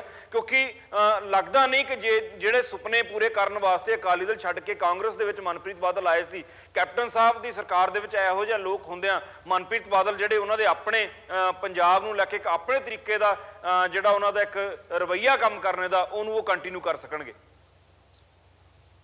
ਜਦੋਂ ਕੋਈ ਪੋਲੀਟੀਕਲ ਬੰਦਾ ਕਿਸੇ ਆਪਣੀ ਪਾਰਟੀ ਨੂੰ ਛੱਡ ਕੇ ਜਾਂ ਡਿਸੋਲਵ ਕਰਕੇ ਕਿਸੇ ਹੋਰ ਪਾਰਟੀ ਦੇ ਵਿੱਚ ਜਾਂਦਾ ਤਾਂ ਇੱਕ ਚੀਜ਼ ਇਹ ਹਮੇਸ਼ਾ ਮੰਨ ਕੇ ਚੱਲਣੀ ਚਾਹੀਦੀ ਕਿ ਉਹ ਆਪਣੀ ਕਿਤੇ ਨਾ ਕਿਤੇ ਆਈਡੀਓਲੋਜੀ ਦੇ ਨਾਲ ਚੱਲਣਾ ਚਾਹੇਗਾ ਹੀ ਚਾਹੇਗਾ। ਮਨਪ੍ਰੀਤ ਬਾਦਲ ਹੋਣ ਜਾਂ ਨਵਜੋਤ ਸਿੱਧੂ ਹੋਣ, ਇਹ ਦੋ ਇੱਕ ਵੱਡੇ ਪਰਸਨੈਲਿਟੀਜ਼ ਹੈਗੇ ਨੇ ਜਿਹੜੇ ਕੈਪਟਨ ਗਵਰਨਮੈਂਟ ਦੇ ਵਿੱਚ ਨੇ ਔਰ ਜਿਹੜੀ ਆਪਣੀਆਂ ਪਾਰਟੀਆਂ ਨੂੰ ਛੱਡ ਕੇ ਇਸ ਪਾਰਟੀ ਦੇ ਵਿੱਚ ਆਏ ਹੋਏ ਨੇ। ਤੁਸੀਂ ਬਿਲਕੁਲ ਠੀਕ ਕਿਹਾ, ਮੈਂ ਐਗਰੀ ਹਾਂ ਇਸ ਗੱਲ ਦੇ ਨਾਲ, ਕਿਉਂਕਿ ਜਿਹੜੇ ਕੈਪਟਨ ਗਵਰਨਮੈਂਟ ਦੇ ਜਿਹੜੇ ਮਿਨਿਸਟਰਸ ਹੈਗੇ ਨੇ ਉਹਨਾਂ ਦੇ ਵਿੱਚ ਕਿਤੇ ਨਾ ਕਿਤੇ ਇੱਕ ਚੀਜ਼ ਜਿਹੜੀ ਉੱਭਰ ਕੇ ਆਣੀ ਸ਼ੁਰੂ ਹੋ ਗਈ ਹੈ ਕਿ ਉਹ ਆਪਣੇ ਡਿਪਾਰਟਮੈਂਟਸ ਤੋਂ ਸੈਟੀਸਫਾਈਡ ਨਹੀਂ ਹੈ। ਔਰ ਇਹਦੇ ਨਾਲ ਜਿਸ ਤਰ੍ਹਾਂ ਨਾਲ ਕੈਪਟਨ ਸਾਹਿਬ ਨੇ ਆਪਣੀ ਟੀਮ ਕ੍ਰੀਏਟ ਕਰਕੇ ਇੱਕ ਗੈਪ ਮੇਨਟੇਨ ਕਰਨ ਦੀ ਕੋਸ਼ਿਸ਼ ਕੀਤੀ ਹੈ, ਪਹਿਲਾਂ ਦੀ ਤਰ੍ਹਾਂ ਕੈਪਟਨ ਸਾਹਿਬ ਔਰ ਆਮ ਪਬਲਿਕ, ਬਿਊਰੋਕ੍ਰੇਸੀ ਔਰ ਮਿਨਿਸਟਰਸ ਜਿਹੜੇ ਉਹਨਾਂ ਦੇ ਕੋ ਮਿਨਿਸਟਰਸ ਹੈਗੇ ਨੇ ਉਹਨਾਂ ਦੇ ਵਿੱਚ ਜਿਹੜਾ ਗੈਪ ਇੱਕ ਪੈਦਾ ਹੋ ਰਿਹਾ ਕਿਤੇ ਨਾ ਕਿਤੇ ਮਿਨਿਸਟਰਸ ਦੇ ਵਿੱਚ ਜਿਹੜੇ ਖਾਸ ਕਰ ਬਾਹਰੋਂ ਆਏ ਮੰਤਰੀ ਨੇ ਨਵਜੋਤ ਸਿੱਧੂ ਔਰ ਮਨਪ੍ਰੀਤ ਬਾਦਲ, ਇਹਨਾਂ ਦੇ ਵਿੱਚ ਇੱਕ ਥੋੜੀ ਜਿਹੀ ਇੱਕ ਬੇਚੈਨੀ ਵਾਲੀ ਇੱਕ ਫੀਲਿੰਗ ਮੈਨੂੰ ਦੇਖਣ ਦੇ ਵਿੱਚ ਆ ਰਹੀ ਹੈ। ਇਸ ਦੇ ਨਾਲ ਮੰਤਰੀ ਜਿਹੜੇ ਆਪਣੇ ਵਿਭਾਗਾਂ ਨੂੰ ਲੈ ਕੇ ਵੀ ਕਾਫੀ ਜ਼ਿਆਦਾ ਉਹਨਾਂ ਦੇ ਵਿੱਚ ਅਨਸੈਟੀਸਫੈਕਸ਼ਨ ਜੀ ਹੈਗੀ ਹੈ ਕਿ ਉਹ ਕੱਲ ਸਾਧੂ ਸਿੰਘ ਧਰਮਸੋਤ ਨਾਲ ਮੇਰੀ ਗੱਲ ਹੋ ਰਹੀ ਸੀ ਤਾਂ ਉਹ ਕਿਤੇ ਨਾ ਕਿਤੇ ਉਹਨਾਂ ਦੇ ਦਿਮਾਗ ਦੇ ਵਿੱਚ ਵੀ ਹੈ ਕਿ ਯਾਰ ਮੈਨੂੰ ਮੇਰੇ ਮਤਲਬ ਦਾ ਮਹਿਕਮਾ ਨਹੀਂ ਮਿਲਿਆ, ਜੇ ਕੋਈ ਹੋਰ ਮਿਲ ਜਾਂਦਾ ਤਾਂ ਵਧੀਆ ਸੀ। ਇਹ ਗੱਲ ਉਹਨਾਂ ਨੇ ਆਫ ਦਾ ਰਿਕਾਰਡ ਮੀਡੀਆ ਨਾਲ ਗੱਲ ਕਰਦੇ ਹੋਏ ਕਹੀ ਸੀ। ਇਹਦੇ ਨਾਲ ਨਵਜੋਤ ਸਿੱਧੂ ਦੇ ਡਿਪਾਰਟਮੈਂਟ ਨੂੰ ਲੈ ਕੇ ਵੀ ਚਰਚਾ ਸ਼ੁਰੂ ਹੋ ਗਈ ਹੈ। ਮਨਪ੍ਰੀਤ ਬਾਦਲ ਦੀਆਂ ਕਿਉਂਕਿ ਕੈਪੇਬਿਲਿਟੀਜ਼ ਜਿਹੜੀਆਂ ਨੇ ਇਕਨੋਮਿਕ ਸਾਈਡ ਜ਼ਿਆਦਾ ਨੇ, ਉਹ ਫਾਈਨੈਂਸ ਮਿਨਿਸਟਰ ਬਹੁਤ ਵਧੀਆ ਹੋ ਸਕਦੇ ਨੇ। ਸਿਰਫ ਇਹ ਦੇਖਣਾ ਹੋਏਗਾ ਕਿ ਪਰਤਿੰਦਰ ਚਾਹਲ ਜਾਂ ਜਿਹੜੀ ਬਾਕੀ ਕੈਪਟਨ ਸਾਹਿਬ ਨੇ ਜਿਹੜੀ ਟੀਮ ਆਪਣੀ ਫਾਰਮ ਕੀਤੀ ਹੈ ਉਹ ਗਵਰਨਮੈਂਟ ਦੇ ਕੰਮਾਂ ਦੇ ਵਿੱਚ ਬਾਕੀ ਮਿਨਿਸਟਰਸ ਦੇ ਕੰਮਾਂ ਦੇ ਵਿੱਚ ਕਿੰਨਾ ਕੁ ਜ਼ਿਆਦਾ ਇੰਟਰਫੇਅਰ ਕਰਦੀ ਹੈ। ਜੇ ਤਾਂ ਇੰਟਰਫੇਅਰੈਂਸ ਬਹੁਤ ਜ਼ਿਆਦਾ ਹੁੰਦੀ ਹੈ ਤਾਂ ਬਿਲਕੁਲ ਠੀਕ ਗੱਲ ਹੈ, ਆਪਾਂ ਅੱਜ ਹੀ ਇਹ ਪ੍ਰੈਡਿਕਟ ਕਰ ਸਕਦੇ ਹਾਂ ਕਿ ਮਿਨਿਸਟਰਸ ਦੇ ਵਿੱਚ ਜਿਹੜਾ ਹੈਗਾ ਉਹ ਬੇਚੈਨੀ ਔਰ ਇੱਕ ਤਰ੍ਹਾਂ ਦਾ ਰਿਵੋਲਟ ਆਪਾਂ ਕਹਿ ਸਕਦੇ ਕਿ ਰਿਵੋਲਟ ਉਹਨਾਂ ਦੇ ਵਿੱਚ ਹੋਣਾ ਸ਼ੁਰੂ ਹੋ ਜਾਏਗਾ ਹੌਲੀ ਹੌਲੀ, which will be harmful for the Congress government ਆਉਣ ਵਾਲੇ 5 ਸਾਲ ਵਾਸਤੇ। ਜੀ ਜੀ ਬਿਲਕੁਲ ਗੱਲਬਾਤ ਕਰਾਂਗੇ ਜੀ। ਦੂਸਰਾ ਜਿਹੜਾ ਕੰਟਰੋਵਰਸ਼ੀਅਲ ਨਾਮ ਆਇਆ, ਜਿਹੜੇ ਬਾਕੀ ਨਾਮ ਨੇ ਉਹਨਾਂ ਬਾਰੇ ਜੇ ਕਿਸੇ ਤਰੀਕੇ ਦੀ ਕੋਈ ਗੱਲਬਾਤ ਹੋਵੇਗੀ ਤਾਂ ਸ਼ਾਇਦ ਇੰਨੀ ਹਾਈਲਾਈਟਡ ਨਾ ਹੋਵੇ ਜਿੰਨੀ ਭਰਤਿੰਦਰ ਸਿੰਘ ਚਾਹਲ ਬਾਰੇ ਹਾਈਲਾਈਟਡ ਰਹੇ ਨੇ ਪਿਛਲੀ ਸਰਕਾਰ 'ਚ ਕਾਂਗਰਸ ਦੇ ਵਿੱਚ। ਔਰ ਦੂਸਰਾ ਨਾਮ ਜਿਹੜਾ ਹੈ ਰਿਟਾਇਰਡ ਆਈਜੀ ਜਿਹੜੇ ਨੇ ਖੂਬੀ ਰਾਮ, ਇਹਨਾਂ ਦਾ ਆਇਆ, ਉਹਨਾਂ ਨੂੰ ਸਿਕਿਉਰਿਟੀ ਐਡਵਾਈਜ਼ਰ ਲਾਇਆ ਗਿਆ। ਔਰ ਜੇ ਆਪਾਂ ਕਹੀਏ ਕਿ ਉਹਨਾਂ ਦੇ ਉੱਪਰ ਜੇ ਆਪਾਂ ਸਭ ਤੋਂ ਇੰਪੋਰਟੈਂਟ ਜਾਂ ਕਹਿ ਲਈਏ ਜਾਂ ਜਿਹਨੂੰ ਉਹ ਬਹੁਤ ਆਪਣੀ ਪਿੱਠ ਤਪਤ ਪਾਉਂਦੇ ਨੇ, ਉਹ ਹੈ ਜੀ ਜਿਹੜਾ ਗੁਰਬਚਨ ਸਿੰਘ ਮਨੋਚਲ, ਜੋ Bhindranwala tiger force of Khalistan ਦੇ ਜਿਹੜੇ ਹੈੱਡ ਸੀ, ਉਹਨਾਂ ਨੂੰ ਜਦੋਂ ਸ਼ਹੀਦ ਕੀਤਾ ਗਿਆ ਸੀਗਾ, ਉਹਦੇ ਵਿੱਚ ਜਿਹੜਾ ਮੋਹਰੀ ਤੌਰ ਦੇ ਉੱਪਰ ਨਾਮ ਆਇਆ ਸੀਗਾ ਉਹ ਐਸਐਸਪੀ ਸੰਧੂ ਦੇ ਨਾਲ ਜਿਹੜਾ ਹੈ ਉਸ ਵੇਲੇ ਖੂਬੀ ਰਾਮ ਐਸਪੀ ਆਪਰੇਸ਼ਨ ਸੀ, ਉਹਨਾਂ ਦਾ ਆਇਆ ਸੀ। ਪਰ ਉਸ ਤੋਂ ਇਲਾਵਾ ਵੀ ਤਰਨਤਾਰਨ ਦੇ ਏਰੀਏ ਦੇ ਵਿੱਚ ਬਹੁਤ ਸਾਰੇ ਜਿਹੜੇ ਹੈਗੇ ਝੂਠੇ ਮੁਕਾਬਲੇ ਬਣਾਉਣੇ, ਬੇਦੋਸ਼ੀ ਲੋਕਾਂ ਦੇ ਕਤਲ ਕਰਨੇ, ਬੇਦੋਸ਼ੀ ਲੋਕਾਂ ਨੂੰ ਮਾਰ ਕੇ ਉਹਨਾਂ ਦੀਆਂ ਲਾਸ਼ਾਂ ਦਾ ਅਨਆਇਡੈਂਟੀਫਾਈ ਤੌਰ ਤੇ ਉਹਨਾਂ ਨੂੰ ਨਾਮਜ਼ਦ ਕਰਕੇ ਉਹਨਾਂ ਦਾ ਜਿਹੜਾ ਹੈ ਉਹਨਾਂ ਦਾ ਸੰਸਕਾਰ ਕਰਨਾ, ਲਾਸ਼ਾਂ ਨੂੰ ਖੁਰਦ-ਬੁਰਦ ਕਰਨਾ, ਇਹ ਬਹੁਤ ਸਾਰੇ ਇਲਜ਼ਾਮ ਜਿਹੜੇ ਨੇ ਖੂਬੀ ਰਾਮ ਦੇ ਉੱਪਰ ਲੱਗੇ ਹੋਏ ਨੇ। ਔਰ ਕੋਰਟ ਦੇ ਵਿੱਚ ਕੇਸ ਵੀ ਨੇ, ਕਈ ਕੇਸਾਂ ਦੇ ਵਿੱਚ ਬੇਲ ਕਰਵਾਈ ਹੋਈ ਆ ਉਹਨਾਂ ਨੇ ਆਪਣੀ, ਉਹਨਾਂ ਦੇ ਕੇਸਾਂ ਦੇ ਵਿੱਚੋਂ। ਇਹੋ ਜਿਹੀ ਪਰਸਨੈਲਿਟੀ ਜਿਹੜੀ 10 ਸਾਲ ਪੰਜਾਬ ਦੇ ਵਿੱਚ ਪੰਜਾਬ ਦੇ ਮੁੰਡਿਆਂ ਦਾ ਘਾਣ ਕਰਦੀ ਰਹੀ ਆ, ਜਿਹਨੇ ਬਜ਼ੁਰਗ ਔਰਤਾਂ ਤੇ ਬੱਚਿਆਂ ਨੂੰ ਵੀ ਨਹੀਂ ਬਖਸ਼ਿਆ ਸੀ, ਇਹੋ ਜਿਹੇ ਪਰਸਨੈਲਿਟੀ ਨੂੰ ਕੈਪਟਨ ਸਾਹਿਬ ਨੇ ਆਪਣੇ ਸਿਕਿਉਰਿਟੀ ਦੇ ਵਿੱਚ ਚੀਫ ਸਿਕਿਉਰਿਟੀ ਐਡਵਾਈਜ਼ਰ ਬਣਾ ਕੇ ਲਗਾ ਲਿਆ। ਪੰਜਾਬ ਦੇ ਵਿੱਚ ਕੀ ਲੱਗਦਾ ਤੁਹਾਨੂੰ ਕਿ ਪੰਜਾਬ ਦੇ ਲੋਕਾਂ ਤੱਕ ਕੀ ਮੈਸੇਜ ਪਹੁੰਚਾਉਣ ਦੀ ਕੋਸ਼ਿਸ਼ ਕੀਤੀ ਗਈ ਹੈ? ਔਰ ਇਹ ਵੀ ਮੇਰੇ ਖਿਆਲ ਨਾਲ ਇੱਕ ਨੈਗੇਟਿਵ ਜਿਹੜਾ ਹੈ ਇਫੈਕਟ ਹੋਵੇਗਾ ਕੈਪਟਨ ਅਮਰਿੰਦਰ ਦੀ ਸਰਕਾਰ ਦੇ ਉੱਪਰ। ਅਜੀਤ ਜੀ। ਸਿੰਘ ਸਾਹਿਬ, ਮੇਰੇ ਖਿਆਲ ਹੈ ਜਦੋਂ ਪਹਿਲਾਂ ਗੱਲ ਹੋ ਰਹੀ ਸੀ ਨਾ ਭਾਰਤਿੰਦਰ ਸਿੰਘ ਚਾਹਲ ਬਾਰੇ ਜੀ, ਸੀਪੀ ਸਿੰਘ ਉਹਨਾਂ ਨੇ ਸਵਾਲ ਇੱਕ ਉਠਾਇਆ ਸੀ ਕਿ ਕੀ ਕਾਰਨ ਹੈ ਕਿ ਇਹੋ ਜਿਹੇ ਬੰਦਿਆਂ ਨੂੰ ਦੁਬਾਰਾ ਲੈ ਆਉਂਦਾ ਜੀ।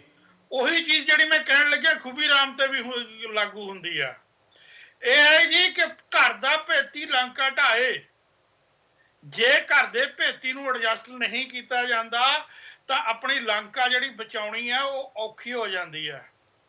ਇਹ ਦੋ ਬੰਦਿਆਂ ਨੂੰ ਲਿਆਉਣ ਦਾ ਰੀਜ਼ਨ ਇਹੀ ਹੋ ਸਕਦਾ ਹੈ ਕਿ ਕਿਤੇ ਨਾ ਕਿਤੇ ਇਹ ਕਾਫੀ ਕੁਝ ਜਿਹੜੇ ਹੈਗੇ ਇਹ ਅਮਰਿੰਦਰ ਸਿੰਘ ਹੋਰਾਂ ਦੀ ਪਿਛਲੀ ਸਰਕਾਰ ਵੇਲੇ ਜਾਂ ਉਸ ਤੋਂ ਪਹਿਲਾਂ ਉਹਨਾਂ ਦੇ ਕੰਮ ਕਰਨ ਬਾਰੇ ਜਾਣਦੇ ਹੋਣਗੇ, ਨਹੀਂ ਤਾਂ ਕੋਈ ਰੀਜ਼ਨ ਨਹੀਂ। ਬਹੁਤ ਵੱਡੇ ਹੋਰ ਇੰਟੈਲੀਜੈਂਟ ਆਫੀਸਰ ਹੋ ਸਕਦੇ ਨੇ ਕਿਸੇ ਸਿਟਿੰਗ ਦੀ ਜਿਹੜਾ ਇਸ ਵਕਤ ਹੈਗਾ, ਉਹੇ ਜਿਹੇ ਆਫੀਸਰ ਦੇ ਵਿੱਚੋਂ ਵੀ ਉਹ ਆਪਣੇ ਸਿਕਿਉਰਿਟੀ ਐਡਵਾਈਜ਼ਰ ਲਾ ਸਕਦਾ ਹੈ।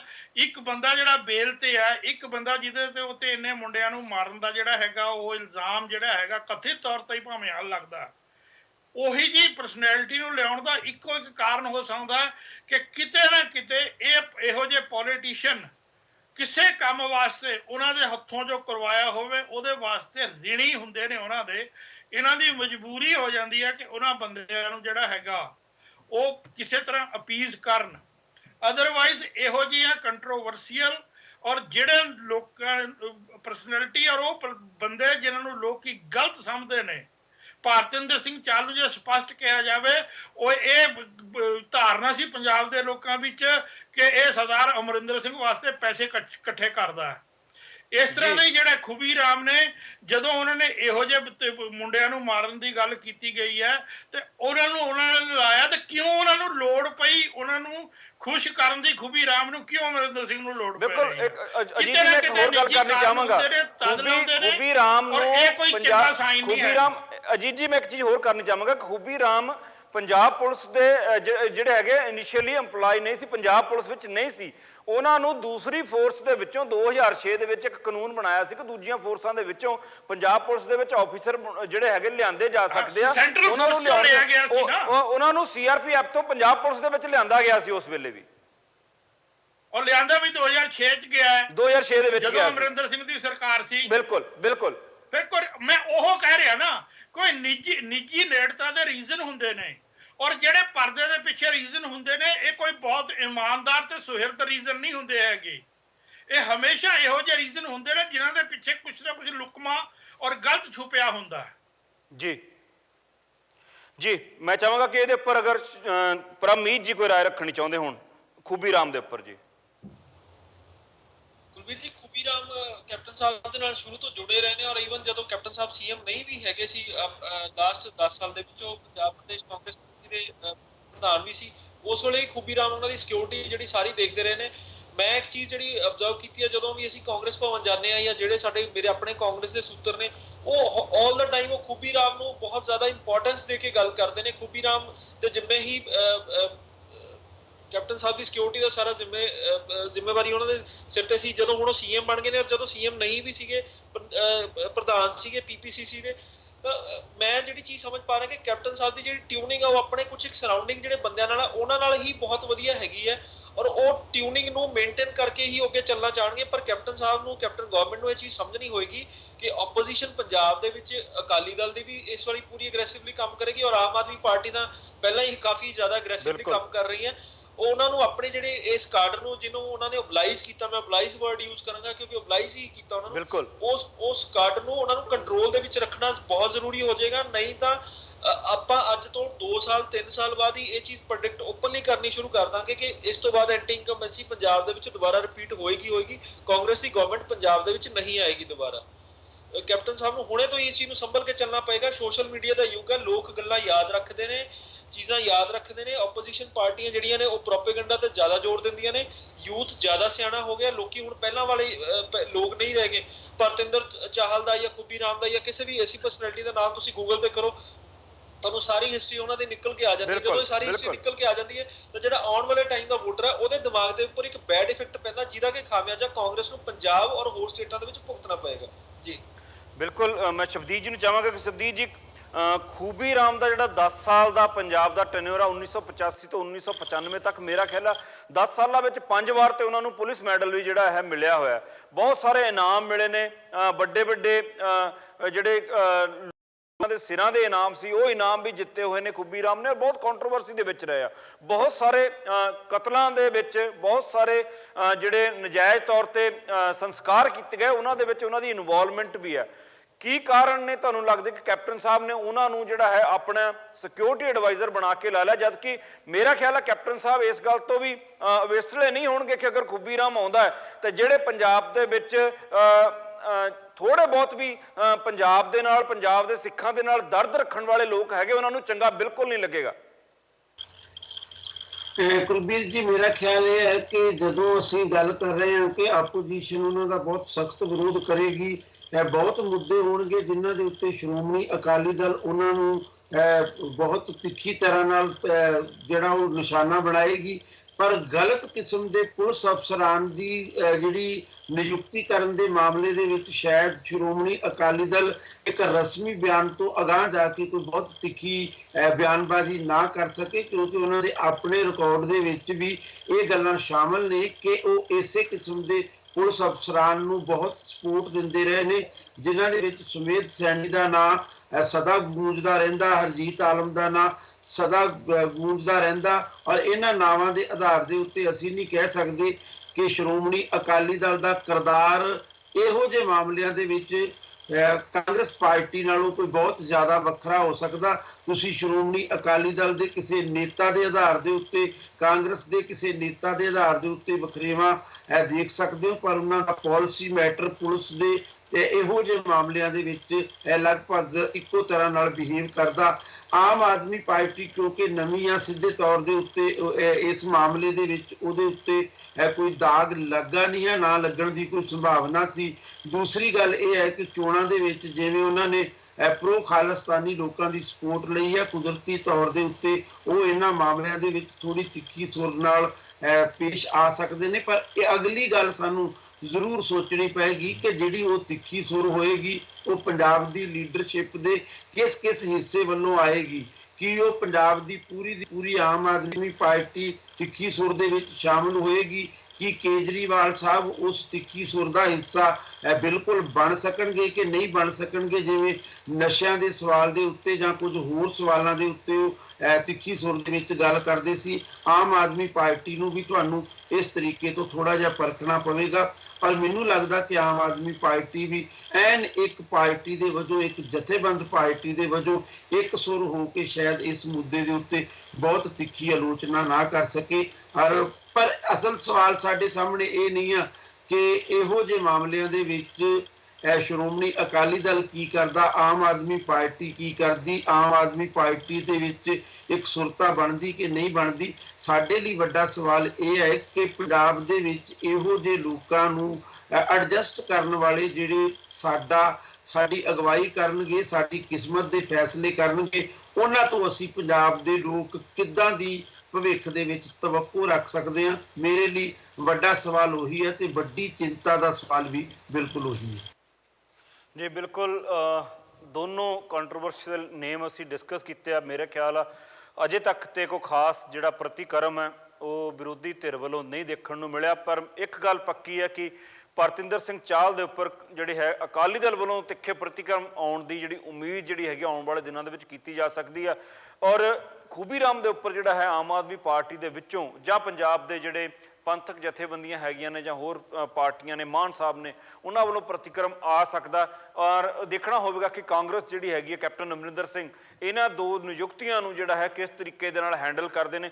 ਔਰ ਮਨਪ੍ਰੀਤ ਸਿੰਘ ਜਿਨ੍ਹਾਂ ਦੇ ਮੇਰਾ ਨਹੀਂ ਖਿਆਲ ਆ ਕਿ ਜਿਹੜੀ ਉਹਨਾਂ ਦੀ ਸੋਚ ਆ ਉਹਦੇ ਨਾਲ ਇਹ ਦੋਨੋਂ ਹੀ ਸ਼ਖਸੀਅਤਾਂ ਜਿਹੜੀਆਂ ਹੈਗੀਆਂ ਜਿਨ੍ਹਾਂ ਨੂੰ ਸਰਕਾਰ ਦੇ ਵਿੱਚ ਉੱਚ ਦਰਜਿਆਂ ਦੇ ਉੱਪਰ ਲਿਆਂਦਾ ਗਿਆ, ਇਹ ਜਿਹੜੀਆਂ ਮੇਲ ਖਾਂਦੀਆਂ, ਉਹਨਾਂ ਦੀ ਕੀ ਪੋਜੀਸ਼ਨ ਬਣਦੀ ਆ ਕਾਂਗਰਸ ਸਰਕਾਰ ਦੇ ਵਿੱਚ, ਇਹ ਵੀ ਆਉਣ ਵਾਲੇ ਸਮੇਂ ਵਿੱਚ ਦੇਖਣ ਵਾਲੀ ਗੱਲ ਹੋਵੇਗੀ। ਗੱਲ ਕਰਦੇ ਹਾਂ ਜੀ ਨਵਜੋਤ ਸਿੱਧੂ ਤੇ, ਜਿਨ੍ਹਾਂ ਦੀ ਪੋਜੀਸ਼ਨ ਜਿਹੜੀ ਅਸੀਂ ਮਨਪ੍ਰੀਤ ਬਾਦਲ ਦੀ ਸੋਚ ਰਹੇ ਹਾਂ ਕਿ ਆਉਣ ਵਾਲੇ ਦਿਨਾਂ ਦੇ ਵਿੱਚ ਬਣੇਗੀ, ਉਹ ਪੋਜੀਸ਼ਨ ਜਿਹੜੀ ਹੈਗੀ ਆ ਨਵਜੋਤ ਸਿੱਧੂ ਦੀ ਜਿਹੜੀ ਇਸ ਵੇਲੇ ਹੈਗੀ ਕਾਂਗਰਸ ਸਰਕਾਰ ਦੇ ਵਿੱਚ ਬਣੀ ਹੋਈ ਆ। ਆਪਾਂ ਗੱਲਬਾਤ ਉਹਦੇ ਤੇ ਕਰਦੇ ਹਾਂ। ਸੀਪੀ ਜੀ, ਨਵਜੋਤ ਸਿੰਘ ਸਿੱਧੂ ਦੇ ਬਾਰੇ ਕੈਪਟਨ ਸਾਹਿਬ ਦਾ ਕਹਿਣਾ ਕਿ ਅਗਰ ਐਡਵੋਕੇਟ ਜਨਰਲ ਜਿਹੜੇ ਹੈਗੇ ਨੇ ਉਹ ਕਹਿੰਦੇ ਨੇ ਕਿ ਸਿੱਧੂ ਕੰਮ ਕਰ ਸਕਦਾ ਤੇ ਉਹਨਾਂ ਨੂੰ ਕੋਈ ਇਤਰਾਜ਼ ਨਹੀਂ ਆ। ਪਰ ਕਾਫੀ ਜ਼ਿਆਦਾ ਤੂਲ ਦਿੱਤੀ ਜਾ ਰਹੀ ਹੈ ਇਸ ਮੁੱਦੇ ਦੇ ਉੱਪਰ ਕਿ ਸਿੱਧੂ ਨੂੰ ਟੀਵੀ ਸ਼ੋਅ ਜਿਹੜਾ ਹੈਗਾ ਉਹ ਛੱਡ ਦੇਣਾ ਚਾਹੀਦਾ। ਕੈਪਟਨ ਸਾਹਿਬ ਨੇ ਇਹ ਵੀ ਗੱਲ ਕਹਿ ਦਿੱਤੀ ਹੈ ਕਿ ਅਗਰ ਜਿਹੜਾ ਹੈ ਉਹਦੇ ਵਿੱਚੋਂ ਸਿੱਧੂ ਦੇ ਜਿਹੜੇ ਡਿਪਾਰਟਮੈਂਟ ਹੈਗਾ, ਜਿਹੜਾ ਉਹਨਾਂ ਨੂੰ ਡਿਪਾਰਟਮੈਂਟ ਦਿੱਤਾ ਗਿਆ ਟੂਰਿਜ਼ਮ ਦਾ, ਉਹ ਅਗਰ ਚੇਂਜ ਕਰਨਾ ਪਿਆ ਤੇ ਉਹ ਵੀ ਚੇਂਜ ਕਰਨਾ ਪਵੇਗਾ ਅਗਰ ਸਿੱਧੂ ਟੀਵੀ ਪ੍ਰੋਗਰਾਮ ਨਹੀਂ ਛੱਡਣਗੇ ਤਾਂ। ਕੁਲਵੀਰ ਜੀ ਦੇਖੋ, ਇਹ ਬੜਾ ਅਜੀਬ ਜੀ ਸਿਚੁਏਸ਼ਨ ਹੈ ਕਿ ਇਦਾਂ ਦੀ ਜਿਹੜੀ ਮਸਲੇ ਨੂੰ ਕਿਉਂ ਧੂਲ ਦਿੱਤੀ ਜਾ ਰਹੀ ਹੈ।